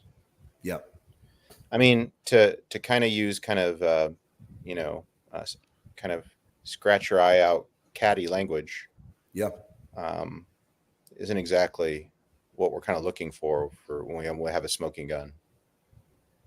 Yes, absolutely. For Petros' statement, pretty much, you got the Synod of Rome, you've got the Synod of Constantinople, and you've got them agreeing that within their proper archived transcripts of the Fifth Ecumenical Council at the Sixth Ecumenical Council, you have them recording the very notion that within their archived official transcripts, there is no use of the term one energy. Yeah. And so, therefore, you've got the prime C and the C that is after the prime C. You've got Elder Rome and New Rome, and you've got them pretty much saying the same exact thing. There is no heresy that is one energy, if you will, or monoenergism that we can attribute to Vigilius based upon their records in the Latin and let me pick up. He did. Thank you, John, for the page. Here's what Price writes on page 74, starting at 73. Speaking in acceptance of the decree, Eutychius again avoided criticizing Vigilius and emphasized that the churches were to remain in communion. Such a distinction between the see still in communion with the other churches and the holder of the see excluded from communion implied that Vigilius was suspended in office. So far I'm hearing about some sort of implication, which means that I, as a historian, am trying to read the implications because I don't have an artifact. This fell short of a full condemnation. So now he's saying he wasn't condemned, involving deposition and excommunication. So it sounds like I'm seeing that Price says the opposite so far. That would have broken the communion between the Eastern churches. So if he was condemned in such a way that he didn't break communion between the Eastern churches and the Roman See. He was condemned in such a way that there was no excommunication. He was condemned in such a way that there was no deposition. He was condemned in such a way that there was no one in the West that was excluded from communion that was in his jurisdiction. That would have broken the communion between the church and the Roman See, thereby damaged. Now, maybe there's something more. This is looking kind of, page 74 is looking really bad for this kind of argument. Yeah, really thereby bad. Damaged the ecumenical status of the council. The decree is dated to 14 July, almost 2 months after the session, which shows that its wider publication was delayed, doubtless in hope that Vigilius would capitulate and make the publication unnecessary. And indeed, when the very end of the year, Vigilius finally assented to condemn the 3 chapters, a new edition of the Conciliar Acts was produced, from which this decree and other embarrassing documents contained in the record of Session 7 were expunged. So, once again, John's not making any arguments. He's just asking for my opinion. So this is not responding to John. This is responding to individuals who think that there's something significant here. Yeah. What Price is saying as a historian, which I'm perfectly fine in saying everything you said was true, Price, from a religious perspective. He's saying drafts of minutes of an ongoing meeting originally said, down with the chairman. We hate the chairman. Death to the chairman. Burn the pants of the chairman. Okay. That's fine. That's what they said. That's what the draft said. But by the time the meeting was done, it said, we love the chairman. The chairman's a good guy. And everybody voted for that version of the minutes. Okay, fine. I mean, what does that prove? The final version of an ecumenical council that is approved by a Roman pontiff, or the final version that is in the patriarchal archives, which is opened up in 680 AD, that is the authentic version read at the council and approved by all the fathers in 680 AD, that's what dogmas are about. Right. That's what historians are interested in is that, the earliest version, is that the middle of the way version, how'd you get to the final version? I mean, that's all very, very interesting, and it certainly can bring up questions of how inspired these fathers were if they have to keep changing their minutes, and all kinds of questions.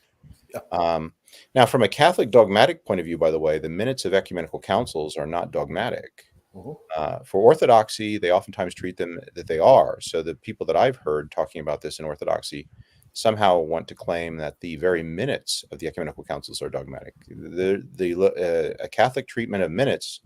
So sometimes the minutes have people saying pretty awful things because it's just it's recording what what Mussolini said during the meeting. So we have our ancient versions of Mussolini who's saying some pretty wild stuff in these minutes. I don't know how we want to consider these minutes to be dogmatic. All they are is the officially approved record of what all the fathers say officially happened. Yeah. Right.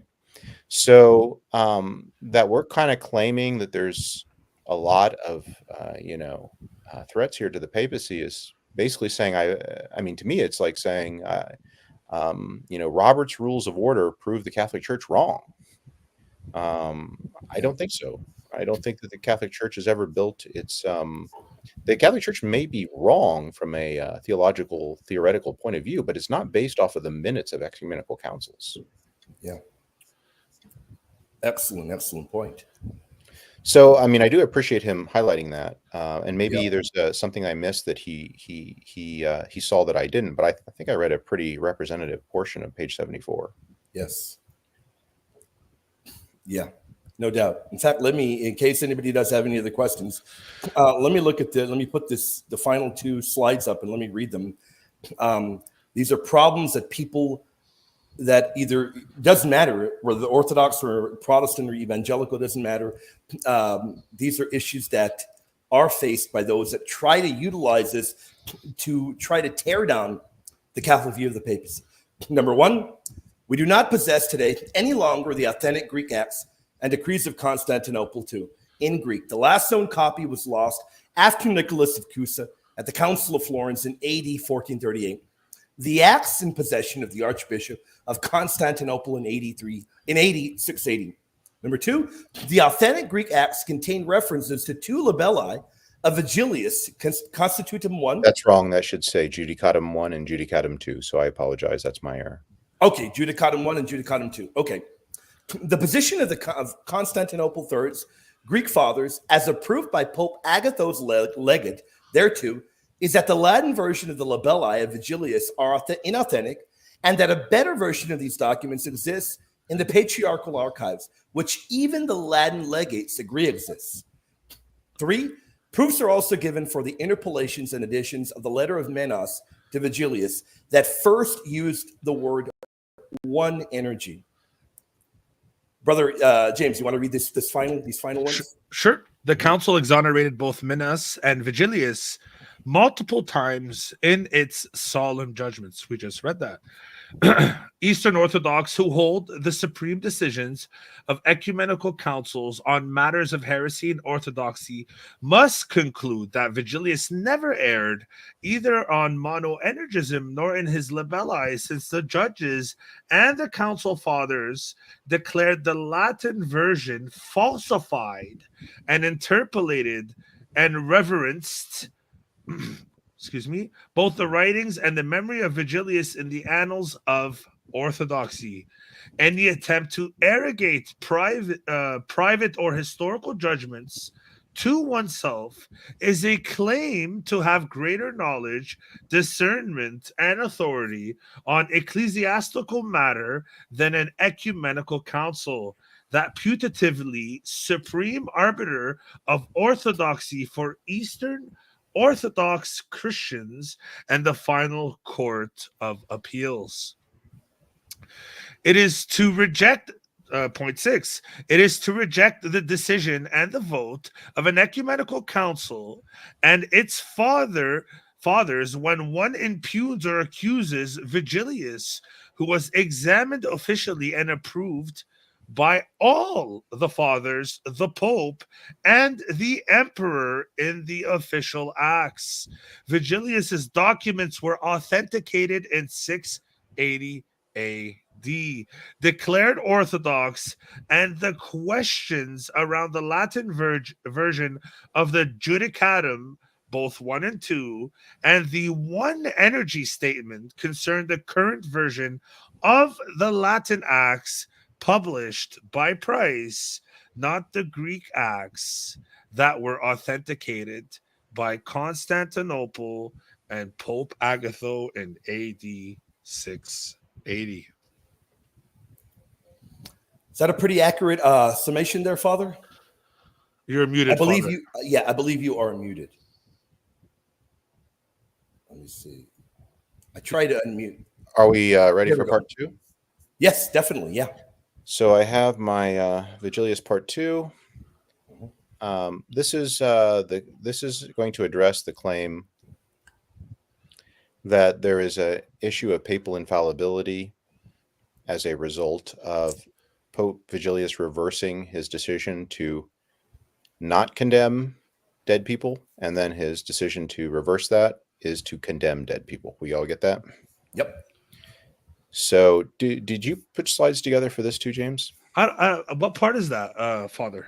It was probably too late for you to have a copy of this. Why don't you put up the paper, William? Yeah. Let me get part 2. What you did last time, William, was perfect because it was really large. Yeah. I'll do that again. I believe it is titled Vigilius 2. Is that correct, Father? It's called Vigilius 2. Yeah, I got you. Sorry, guys. For anyone watching, there are 260 people here. I don't know if you guys realize, and perhaps the fellows will espouse the statement. This is earth-shattering. This is very different. Yep. This is never before seen, and most of what we come across, such as Price's work, is translated from the Latin. Guys, this is new stuff. Hold on to it, and don't let anyone do anything. Don't let anyone tell you that a statement that isn't in the final acts, that isn't declared dogmatic and elevated, don't let them use these statements to somehow erode papal claims. Don't just. And for that matter, when you go to your Lions Club meeting, don't let anybody try to push on you the unapproved minutes. Yeah. Yep. You're right about that. No doubt. That's not how parliamentary procedure works. I will never understand why people make the Hey, mistake. William, aren't you supposed to be finding a paper? I got it right here. My bad. Right. But I will never understand. I was trying to keep you busy so you couldn't talk, and you still do it anyway. Yeah, you got me. I got the paper, though. I'll never understand why people just confuse the acts as being, like infallible decrees. There we go. I got the paper up. Oh, what am I doing? Let me see if it appears big here. If not, I will share my screen. Yeah, let me share it instead. Yeah, and as large as you can make it for everybody's ease of reading. Yeah, I got it. Here we go. Okay, we got it. All right. So the issue that we're dealing with is what is called papal infallibility. It sounds like pretty much the lion's share of our readers here have been exposed to that. There's 3 parts of papal infallibility according to Vatican I at Pastor Eternus, and we need to see if these 3 pieces are in any way challenged by Vigilius. Mm-hmm. The first is, if there's a dogmatic definition by a pope, it has to be explicitly addressed to the entire juridical church. That's a way of saying there must be some explicit way in which all Christians who are Catholic, that is under the Pope's jurisdiction, are being told this is what you must believe, right? If it's not explicit, then we can doubt if it's an infallible statement. 2, a dogmatic definition must explicitly, in the aforesaid statement, invoke apostolic authority on the judgment. So some ways that popes do this is I declare in my office of confirming the brethren, in my role as successor to Peter. They have to claim that they're doing this in their official universal capacity, not as the local bishop of Rome or as a theologian. And then lastly, a dogmatic definition must cover faith. Oftentimes we split this into 2 sections, faith and morals. And what we mean by faith is an abstract idea that demands us to assent to what we should think about God, or morals, an abstract idea about what is good or bad to do, right? What is objectively good or bad to do. Yep. So what we should think about God and his creation, as divinely revealed, or about how we should act towards God or His creation. Those are the proper objects, the proper study materials of infallibility. Yeah. Okay, so let's take a look at what Vigilius did. Yep. So let's see if he qualifies under Vatican I. So here's the text according to Price. Who's this addressed to? Well, go ahead and read it, just the Yep. first line there. To his most glorious and clement son, Justinian Augustus, Bishop Vigilius. Well, we can't claim that the document as a whole is clearly addressed to all Christians. We need to find something in this very long document that explicitly addresses all Christians. That to address Justinian is not sufficient to meet the criteria of Vatican I. Yep. So the text as a whole is addressed to Justinian, I note, not the entire church. Hence, we must look for a statement of assertion that is addressed within this document to the entire church for it to be infallible. As the document as a whole is official, it is what we call magisterial.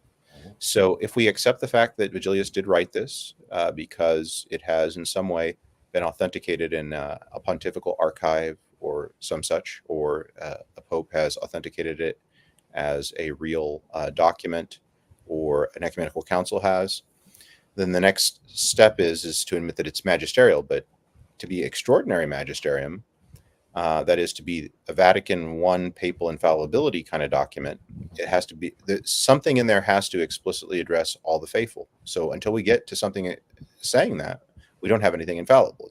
It's pretty black and white, though this tends to be a really hard concept for people that are really angry at popes. Yep. Constitutum number 26. Here's what I could find that might qualify under papal infallibility. This is the best I could do. Maybe somebody could do better. He says, lest before the promulgation of our sentence, that is, the sentence of the Apostolic See, over which by the grace of God we preside, so that sounds like he's doing something official in this section, they should try to issue something that might revive the occasion of scandal that has been put to rest. So here we see the Apostolic See is judging something that is an occasion of scandal.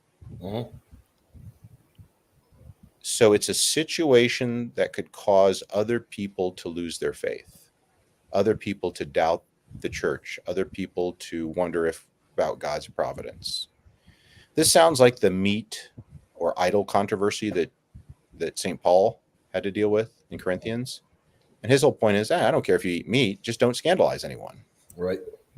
Don't ask where the meat is from, or else you're going to learn that it was offered to an idol and you can't eat it.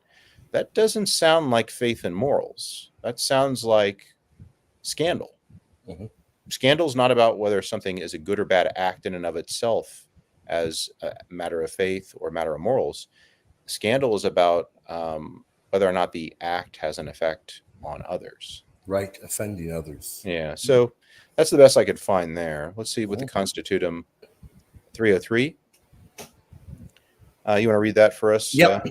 Go ahead. Behold, venerable emperor, it is proved with dazzling clarity that it has always been our will in respect of the reverence due to the four holy synods, that whatever by the holy fathers assembled at the same was defined or decreed or resolved should remain inviolate. So he's saying here, ditto. Yeah. To everything that was ever said dogmatically, ditto. So that's not declaring anything new. Go ahead. Yeah. Maintaining, therefore, everything that is contained in the verdicts of the Holy Fathers and the representatives of the Apostolic See, respecting the letter of Ebus and his person. Let us and all Catholics unanimously be satisfied by what the Holy Synod exclaimed would satisfy itself when it said at that point, let him now anathematize Nestorius and his doctrines. So the question is, should we be satisfied with the guy saying, I anathematize Nestorius and his doctrines, or should we not be satisfied with him? So this is apparently a matter of faith and morals, whether we should be satisfied or not satisfied with whether a guy said, let Nestorius and his doctrines be. Should he say more? Should he have said more? That's the question. Should he have said more? This is apparently the matter of faith and morals that is going to bring the church to its knees. Go ahead. Wow. By this so often repeated anathema of the most wicked Nestorius and Eutyches, Bishop Ebus satisfied the will of the synod. Now that this had been determined by ourselves with all and every care and caution, so as to preserve inviolable both reverence towards the above-mentioned synods and also their venerable decrees, we, remembering that it is written that we should not transgress the bounds of our fathers, enact and decree that no one with ecclesiastical dignity and rank is permitted to hold or write or produce or compose or teach anything about the oft-mentioned 3 chapters contrary to what we have declared and enacted in this present decree, or to raise any further inquiries subsequent to the present definition.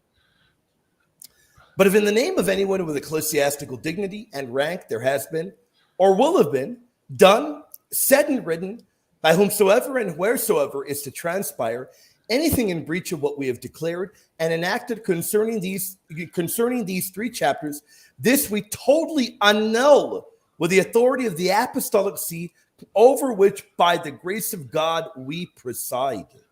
Wow. So this thing has tons of anathemas in it. Here he just annuls anybody's authority to write different than what he's saying. He claims that this is an exercise of supreme jurisdiction, which is different than infallibility. Oh yeah, no doubt.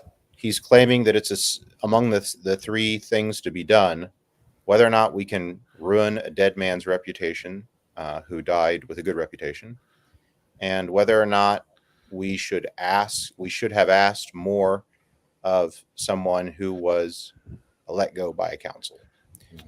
Can we see that citation? Which one? The 206.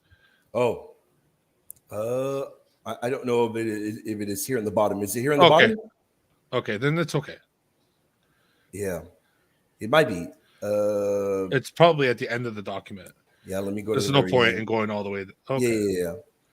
I'm not sure. Yeah, because that's a really interesting citation, Father, to have. Those for me were the best representatives of doctrinal statements I could find. If somebody can find a better one, then that's great. Yeah. Nobody among my conclusions. Nobody among all Christians by apostolic authority. I have a homonym there. Is allowed. My misspelling. To write or say anything other than what is described in these pages of the 3 chapters. Basically, he does invoke his apostolic authority, so we got that part of Vatican I. Yeah. All juridical members of the church are addressed on the matter of the 3 chapters. It doesn't quite explicitly say that. It's more like as any cleric or anyone says something. It's not as explicit as we would like for an infallible decree, but you know what? I'll grant it. I'll grant that we have 2 out of 3, just for the sake of argument.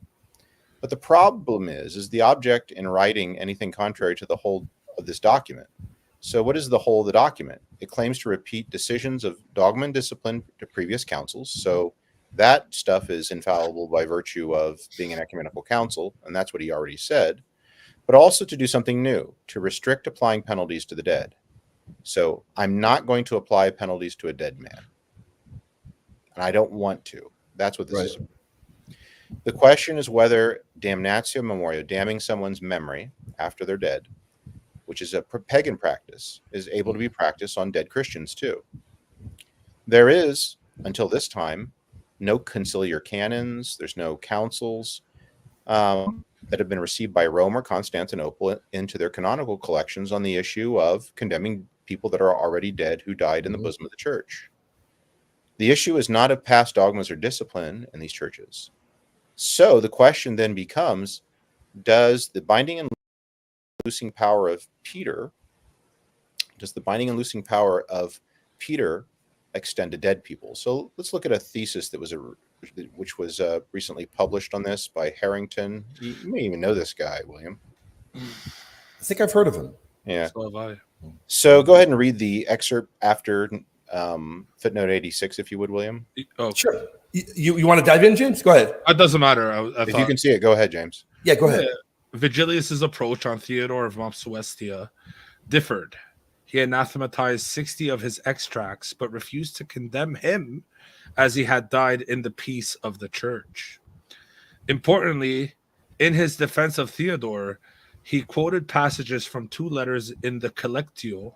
No, what that means is he quoted 2 letters from a collection of documents that we're about ready to investigate, which is a really important collection of documents that show what was in the mind of Vigilius when he changed his mind.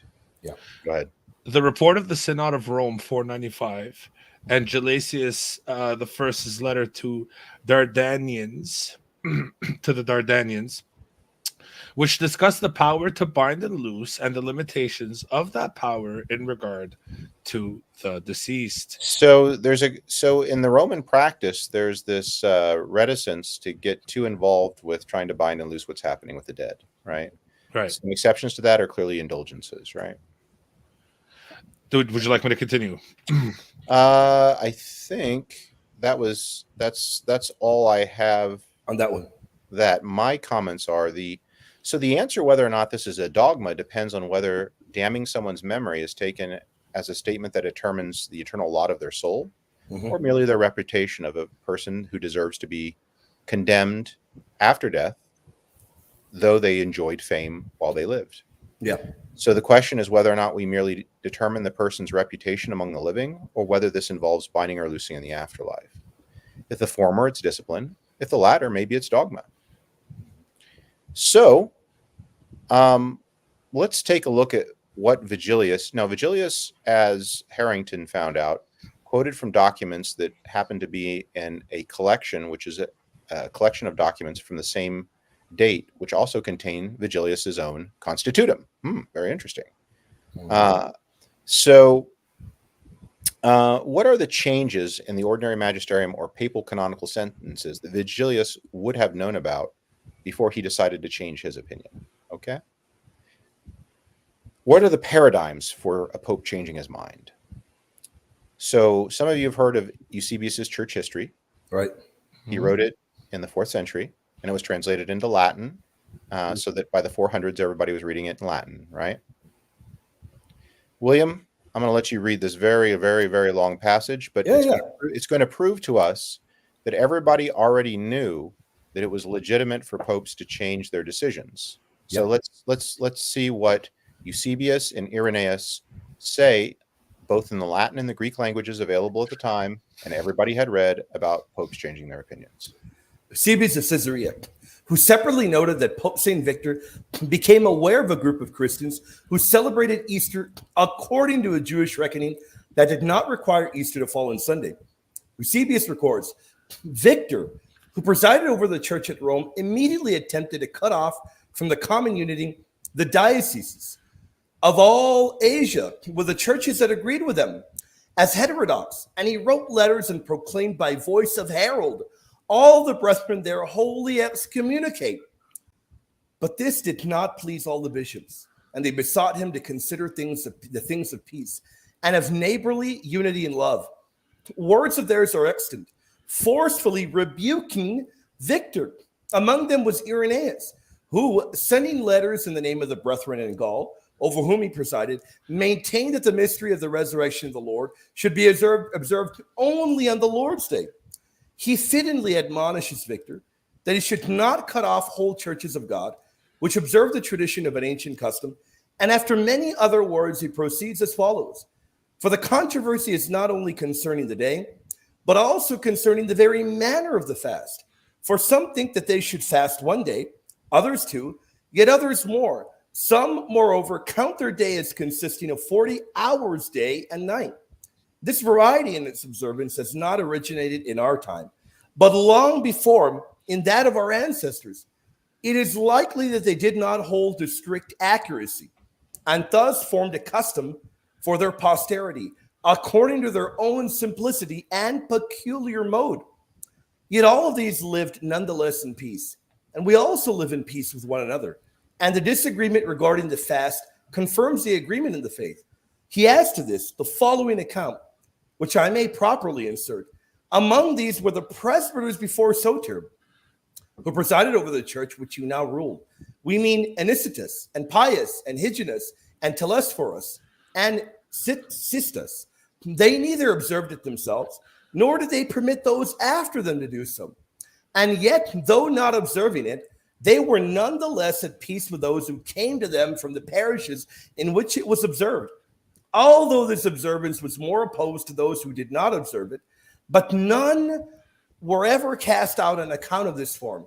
But the presbyters before you who did not observe it sent the Eucharist to those of other communities who observed it. And when the blessed Polycarp was at Rome in the time of Anicetus, and they disagreed a little about certain other things, they immediately made peace with one another, not caring to quarrel over this matter. For neither could Anicetus persuade Polycarp not to observe what he had always observed with John, the disciple of our Lord, and the other apostles with whom he had associated. Neither could Polycarp persuade Anicetus to observe it, as he said that he ought to follow the customs of the presbyters that had preceded him. But though matters were in this shape, they communed together. And Anicetus conceded the administration of the Eucharist in the church to Polycarp, manifestly as a mark of respect. And they parted from each other in peace. But those who observed and those who did not, maintaining the peace of the whole church. Thus Irenaeus, who truly was well named, became a peacemaker in this matter, exhorting and negotiating in this way in behalf of the peace of the churches. And he confirmed by letter about this mooted question with not only with Victor, but also with most of the other rulers of the churches. So what we have here is that a pope changes his mind based off of more evidence and of decrees of previous popes. Yeah. The idea is that he actually has taken in what other popes' practices are, and he's changed his mind, right? So this is a very famous example. Tertullian, in our book on the papacy, also has a famous example of mentioning this. Oh, yeah. So we see that this pope, he intervenes in Asian dioceses. This is very much like St. Paul rebuking St. Peter. And Peter changes his practice of not sitting with the Gentiles at table in certain instances. So Peter also changes his practice. We also know in Latin that there was the famous situation of Pope St. Victor, who changed a number of administrative positions on forgiveness of sins that Tertullian calls discipline. Yeah. And he decided, the Pope, St. Victor, decided his policies, changing his policies in favor of mutual toleration of 2 Easters. But he also cited the precedent of St. Victor. Pope St. Victor considers the documentary evidence, new information, and he revokes an excommunication. Tertullian, Irenaeus, and Eusebius do not express any faults in their works of these popes, in their interventions outside of Rome, nor in their dioceses, in these dioceses. But Tertullian, Irenaeus, and Eusebius refer to a pope reversing his decision only after becoming aware of his predecessor's decisions. So this is the paradigm in the most popular literature at the time. Next, there's this big codex we heard called the Collectio. It's actually called the Collectio Avellana. We heard that Pope Vigilius is quoting documents that are in the Collectio Avellana, which is the same collection of documents that also has Pope Vigilius's Constitutum, the book that says you don't condemn dead people, right? That gets reversed. This seems like we can infer, according to people who know codexes or texts very well, we can infer from this that this is a relevant document at the time. Both the Pope is using it as well as other Latin scholars.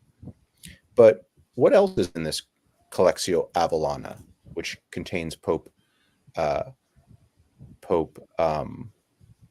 Vigilius's Constitutum? Would you go ahead and read the highlighted part on William for the letters 41 to 50? This is from Harrington and his On the Roman Church. Instead, I suggest he was interested in providing examples of a pope changing his ruling on Pelagius, Pope Zosimus, 417, 418, first overturned Innocent I's judgment on Pelagius, then reversed his own. Ooh, so now we have two popes who have reversed their own judgment on Pelagius. Wow. Nobody seems to have had a problem with that. Let's continue on. Yeah. And that document, by the way, is found in the same collection, which dates to about the time of Vigilius, we know, and is used by a pro-Vigilius party. Yeah. The next section, why don't you go ahead and read probably from the top, the key letters. Okay. James, And you want to take that one? CA just means the collection. Avellona. Yeah, Gotcha. Avellona. The key letters of the section are Collectio Avellona 41, in which Innocent condemned Pelagius, and 3 letters of Zosimus, collection 45, 46, and 50. In condemning Pelagius, Innocent endorsed the decisions of 2 African synods held in 416 AD. On Innocent's death, Celestius, Pelagius's major follower, went to Rome and submitted himself to the new pope's judgment. In the first of his letters to Aurelius and all African bishops, Zosimus told the African bishops that they had been too hasty in their judgment and called on those who had a case against Pelagius to appear in Rome within 2 months. Subsequently, do you want to go ahead? Yeah, go ahead. Subsequently, in a somewhat opaque letter, Zosimus cleared Pelagius. After the African bishops appealed to the Emperor Honorius at Ravenna, Zosimus backtracked. So, is Vigilius the first guy to ever reverse his decision to condemn someone? No, not at all. No, we have Pope Saint Victor. We now have Zosimus. This is not a scandal. Continue.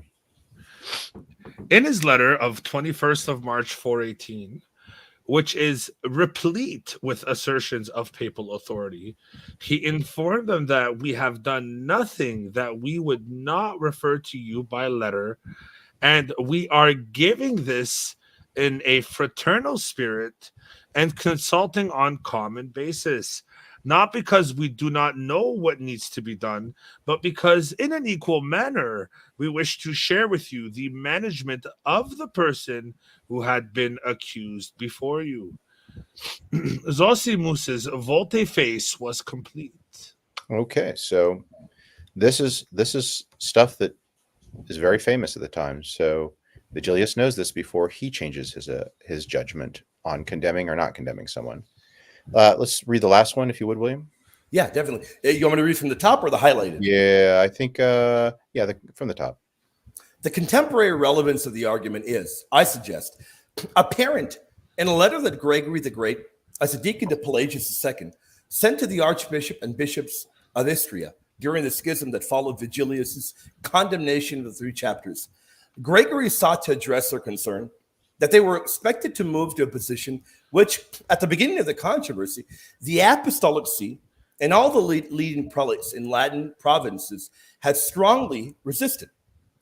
Gregory presented what Robert Marcus has described as the first occasion of a careful defense of the change of mind on the part of the papacy. Gregory argued that God had allowed Paul to turn from being a longtime opponent of the Christian faith to becoming its preacher. Further, under correction from Paul, Peter changed his position on not admitting Gentiles to communion without circumcision. Paul publicly pointed out to Peter that even though he was a Jew, he lived as a Gentile and consequently could not expect Gentiles to become Jews. Okay, so now we have Gregory the Great, who is arguing that popes biblically change their minds. Yeah. So it doesn't seem like whatever we're supposed to believe that popes think that they can and can't do. So whatever we're supposed to think that popes think that they can and can't do, the misrepresentative ideas are that popes can never change their minds on condemnations, apparently. Mm-hmm. Condemnations of persons are not acts of faith, and they're not acts of morals. In the church's canon law, what you do is you take evidence and you make the best judgment you can with the evidence. There is no infallible judging of a person that this person is good, or I know that this person's soul, I know all their thoughts and their memories, and therefore I know that they are evil. That we don't have this kind of theology in the Catholic Church, and I would suppose that it does not exist in the Eastern Orthodox Church either. But this is the standard that Vigilius is being held to. Yeah. So Vigilius claims that he's revising his opinion, but he, as Price also notices, cites St. Augustine in his retractions. Just off the cuff, guys, any gut feeling as to, at the Council of 553, why it would be important for Vigilius to say, I'm being like St. Augustine? Like St. Augustine, man, you got me there. Why is he telling the fathers of the Council of 553, I'm just like St. Augustine? Man, off the top of my head, I can't think of that. Do James, you have any idea? No. Because St. Augustine is an explicitly approved father of orthodoxy, correct? Of orthodoxy, and that all of his writings are approved. He's named in the councils. That's right. Yeah, there's about 11 to 13 names, if I'm not mistaken. Yeah. And the principal argument for being able to condemn dead people at the Council of 553 are citations from Augustine. Yeah. I got you. For some reason, I was thinking of Augustine changing his mind and reversing his mind and something. Okay, I get you. That's a great example. Yeah, Augustine was definitely referred to and as all of his works being orthodox there and venerated very highly. So I get the impression with Price's comments, he's free to comment this way, and he may be right. But I get the impression that he wasn't very impressed by Vigilius claiming that he was just following Augustine's retractions. So I wanted to see, well, I mean, is that because, Price saw kind of the context for Augustine and his retractions and Vigilius, and there was no parallels, and Vigilius was just kind of pulling this out of thin air to try to justify himself?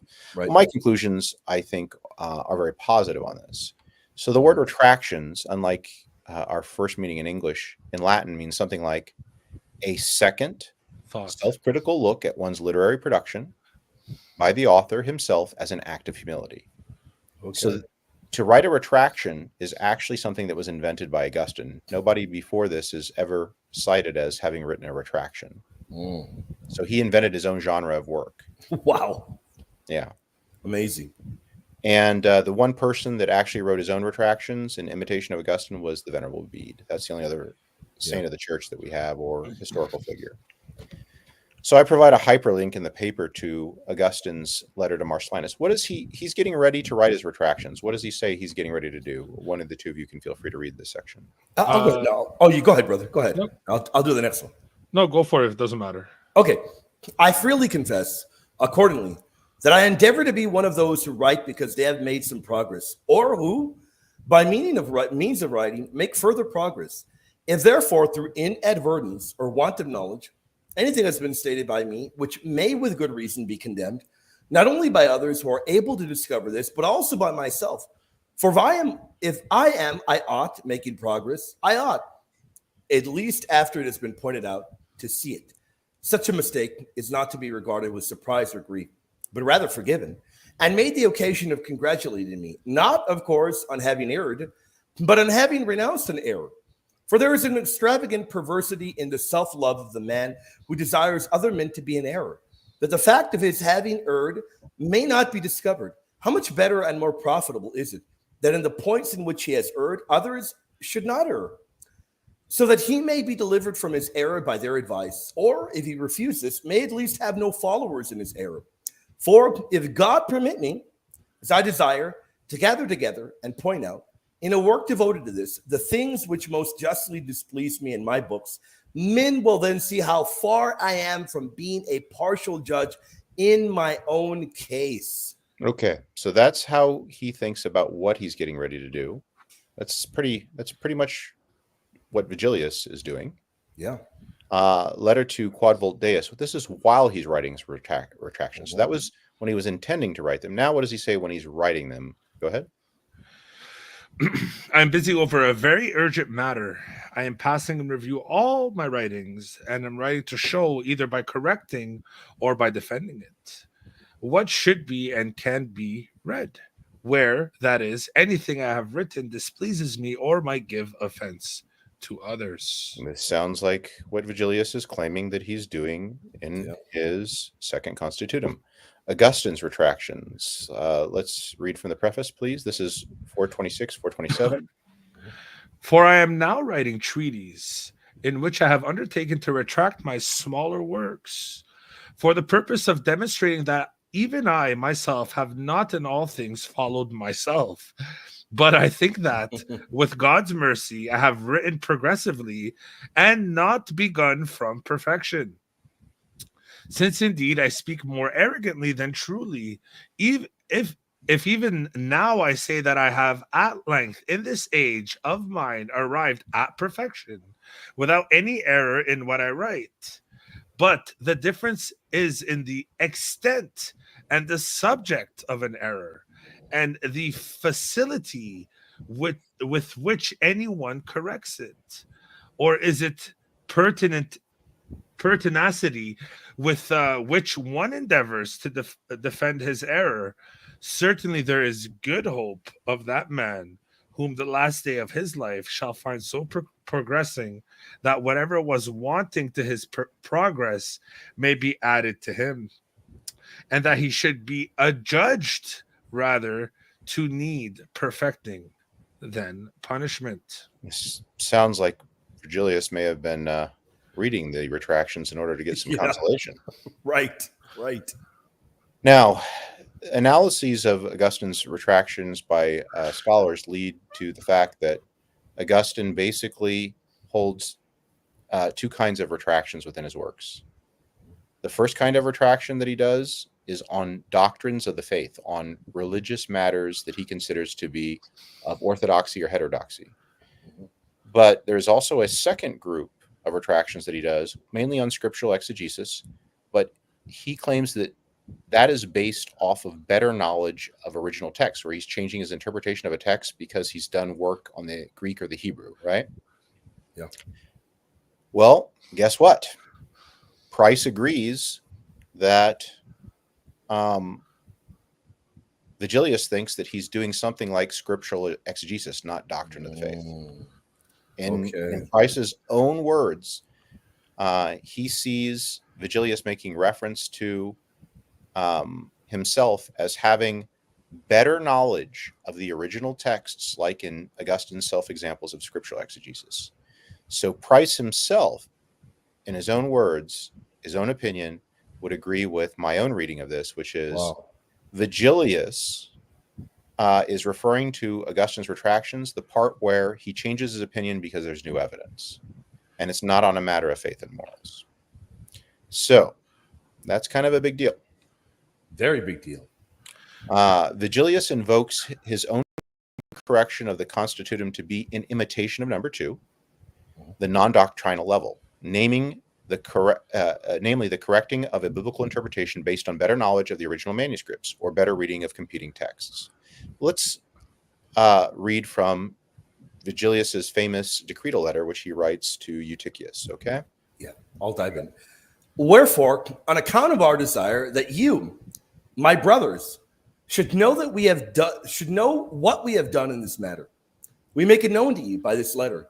For no one can doubt how many were the discussions raised on account of the 3 chapters.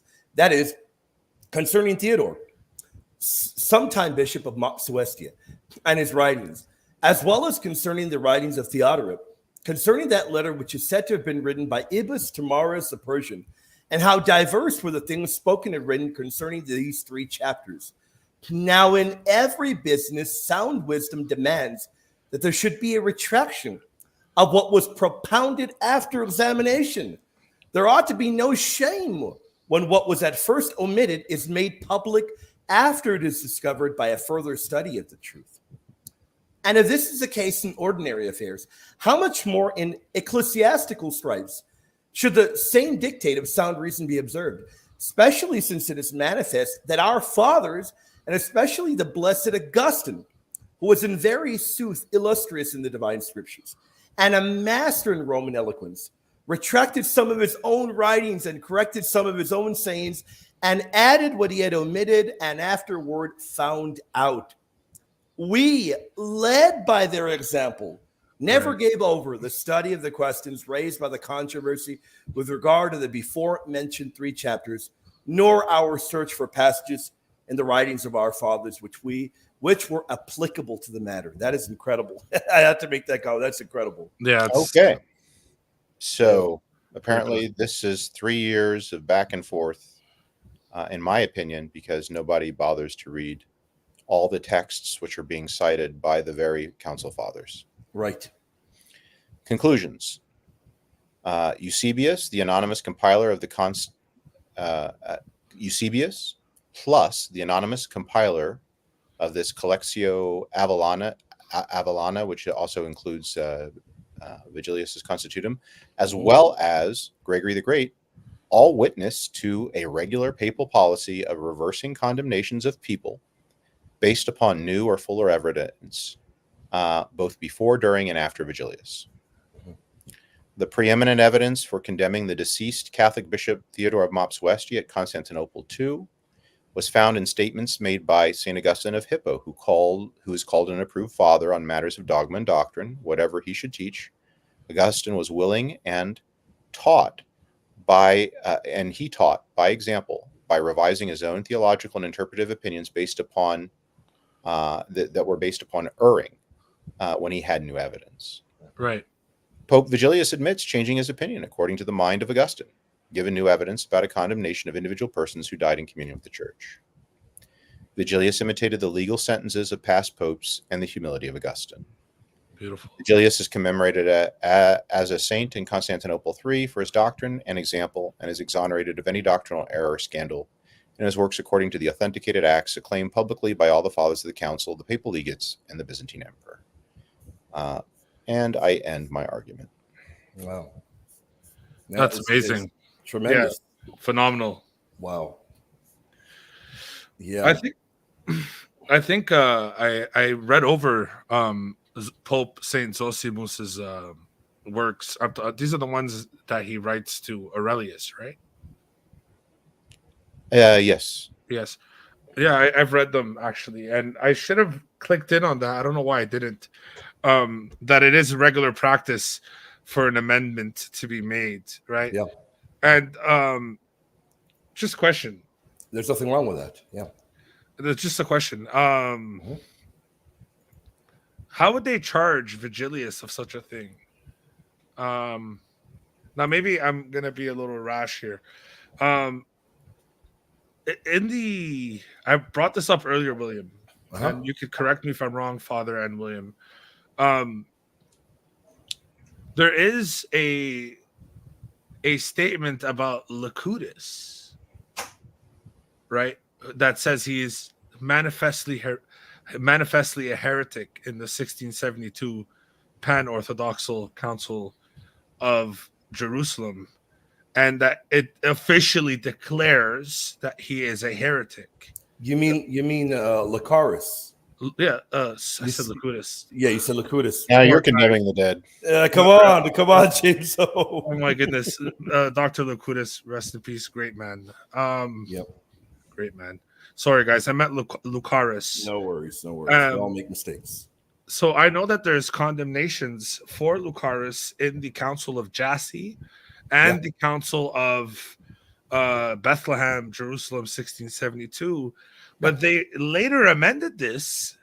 The Patriarch of Constantinople later amended this and undid his condemnation. In 2009, he is actually venerated as a saint in their church. Oh, it's an excellent parallel. That's a great parallel. And it's like, how do you come up with these whimsical, fantastic stories of how supposedly the Roman Patriarch, the Roman Bishop, the Pontiff did something that is against papal understanding, when in reality you are chock full of these examples in your church. That's a great example. I hadn't thought about that. That's a great example. I think the question might be is, is the Lucaris's sanctification accepted by all the autocephalous churches in their calendars? And if not, current Orthodoxy can argue that it's not something that they have to defend tooth and nail because it's only a local veneration. Mm.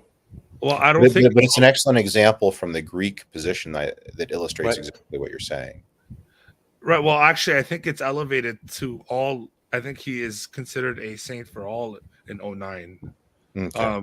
So as far as you know, it was like absorbed into other people's right. And if you read Jassy and if you read Bethlehem, Jerusalem, it's like devastating. It's the amount of anathemas they declare on him. Oh yeah, It's unreal. And then for them to turn around in 09 and to canonize him or to make him saint. And it's like you guys come here with the Vigilius stories when Vigilius is telling you, well, look, I'm holding to what St. Augustine held. Or we understand that Vigilius is holding to what St. Augustine held, which is exemplified by the history, such as other popes who understood through the acquiry of, greater knowledge meant an amending of, judgment. And you guys would agree. My Eastern Orthodox brothers and sisters, you would agree. You have saints that are privy to this very same scenario. And it's just ridiculous, right? Not to mention, sorry guys, not to cut you off. No. Yeah, great, keep it up. Not to mention the amount of safeguards the Roman Synod had, and the amount of codification for the understanding of why things are decreed and judged and pronounced, versus the inundation of the Lucaris story. I don't even want to get into it yet. I mean, you have no stance. The Catholic Church, the Roman Pontiff, the Catholic Church had multiple views, be it the Augustinian view, be it the papal historical view. I don't know what you think, Father. Is that like a good claim to make, or? The example that you give is certainly a good parallel to say that in current Orthodoxy, it's perfectly fine for the Church of Christ to reverse its decisions on what to do with dead people that have been condemned, to exonerate them, or presumably, since they already accept the Fifth Ecumenical Council, to take people that died in the bosom of the Church and to posteriorly excommunicate them. So it's simply saying that it doesn't threaten the Church of Christ, or else the Church of Christ would be threatened by the Lucaris situation. Yeah. And what else comes to mind, Father, and you could tell me if I'm wrong, is the Moekian controversy. I don't know what that is. The one where the marriage that the emperor, I see, he puts his wife into a cenobium so that he can marry his mother's maid, and it was all under the bishop's guise, and it was even officiated by Abbot Joseph, if I'm not mistaken. Yeah, in these matters, I think to try to create parallels, we always want to make sure that we have kind of the documentation that something is sort of absorbed in pan-orthodoxy in order to be able to make our parallels. So I'm not familiar with the situation. So the condemnation of the occurrence only occurs post-death of the emperor. So I have all these sources. I wrote a massive article on it. Very nice. So it's interesting how they would hold to these notions, right? And Saint Theodore the Studite actually is the one who highlights all these things, and he actually tells them that it's a good thing that you made this condemnation even after that he is dead, because it was an abuse, a sacramental abuse, right? The sacrament of matrimony. Right. I could send you the info on that, William, if you want. Yeah, that'd be great. I'd love to check that out, brother. Great point, sir. Any other thoughts, Father? No, not too much. I kind of gave my spiel, which is basically I haven't followed any one apologist.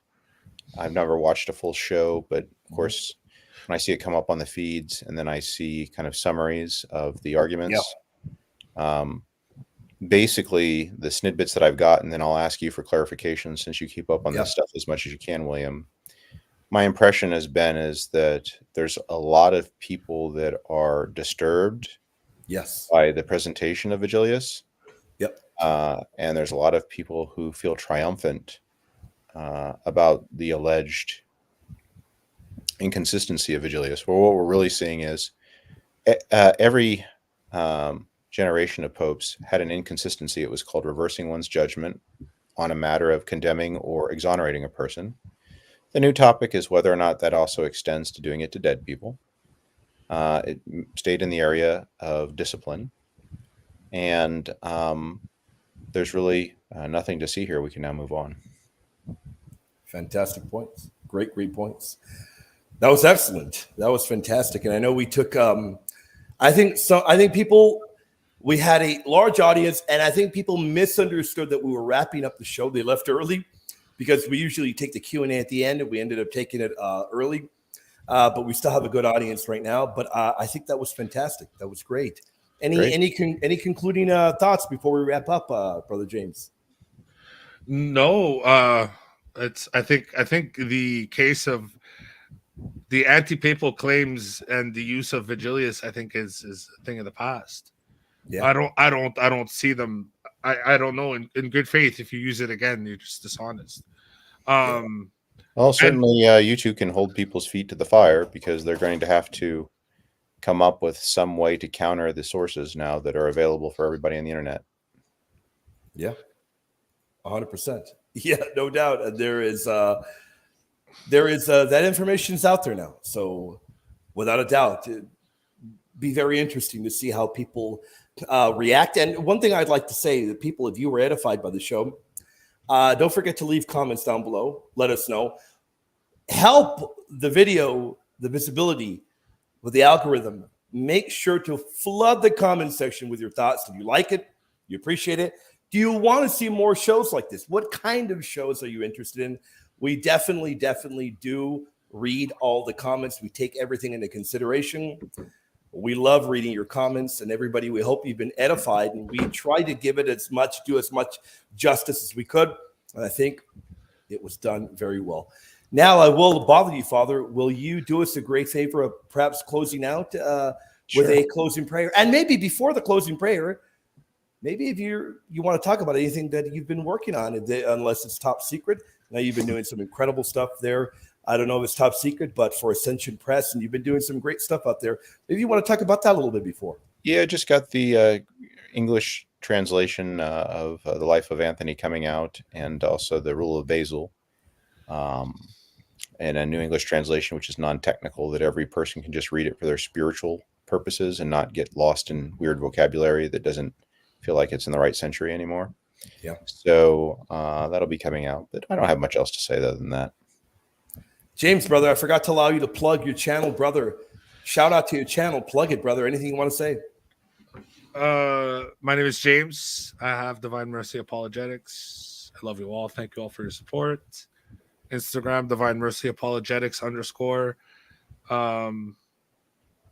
you guys can follow or subscribe to my YouTube, and thank you for everything. And I'm forever indebted to our lovely brother William, and excited to finally meet the powerhouse that is Reverend Father Dr. Koppes. And this is I think this is the funeral for the anti-papal Vigilius claims. So I was glad to be part of it. Great. Yes. Well, we'll wrap up very briefly. Glory to the Father, and to the Son, and the Holy Spirit, now and always, and forever and ever. Amen. Have a good night, gents. Have a great night, everybody. God bless everybody. God bless, guys.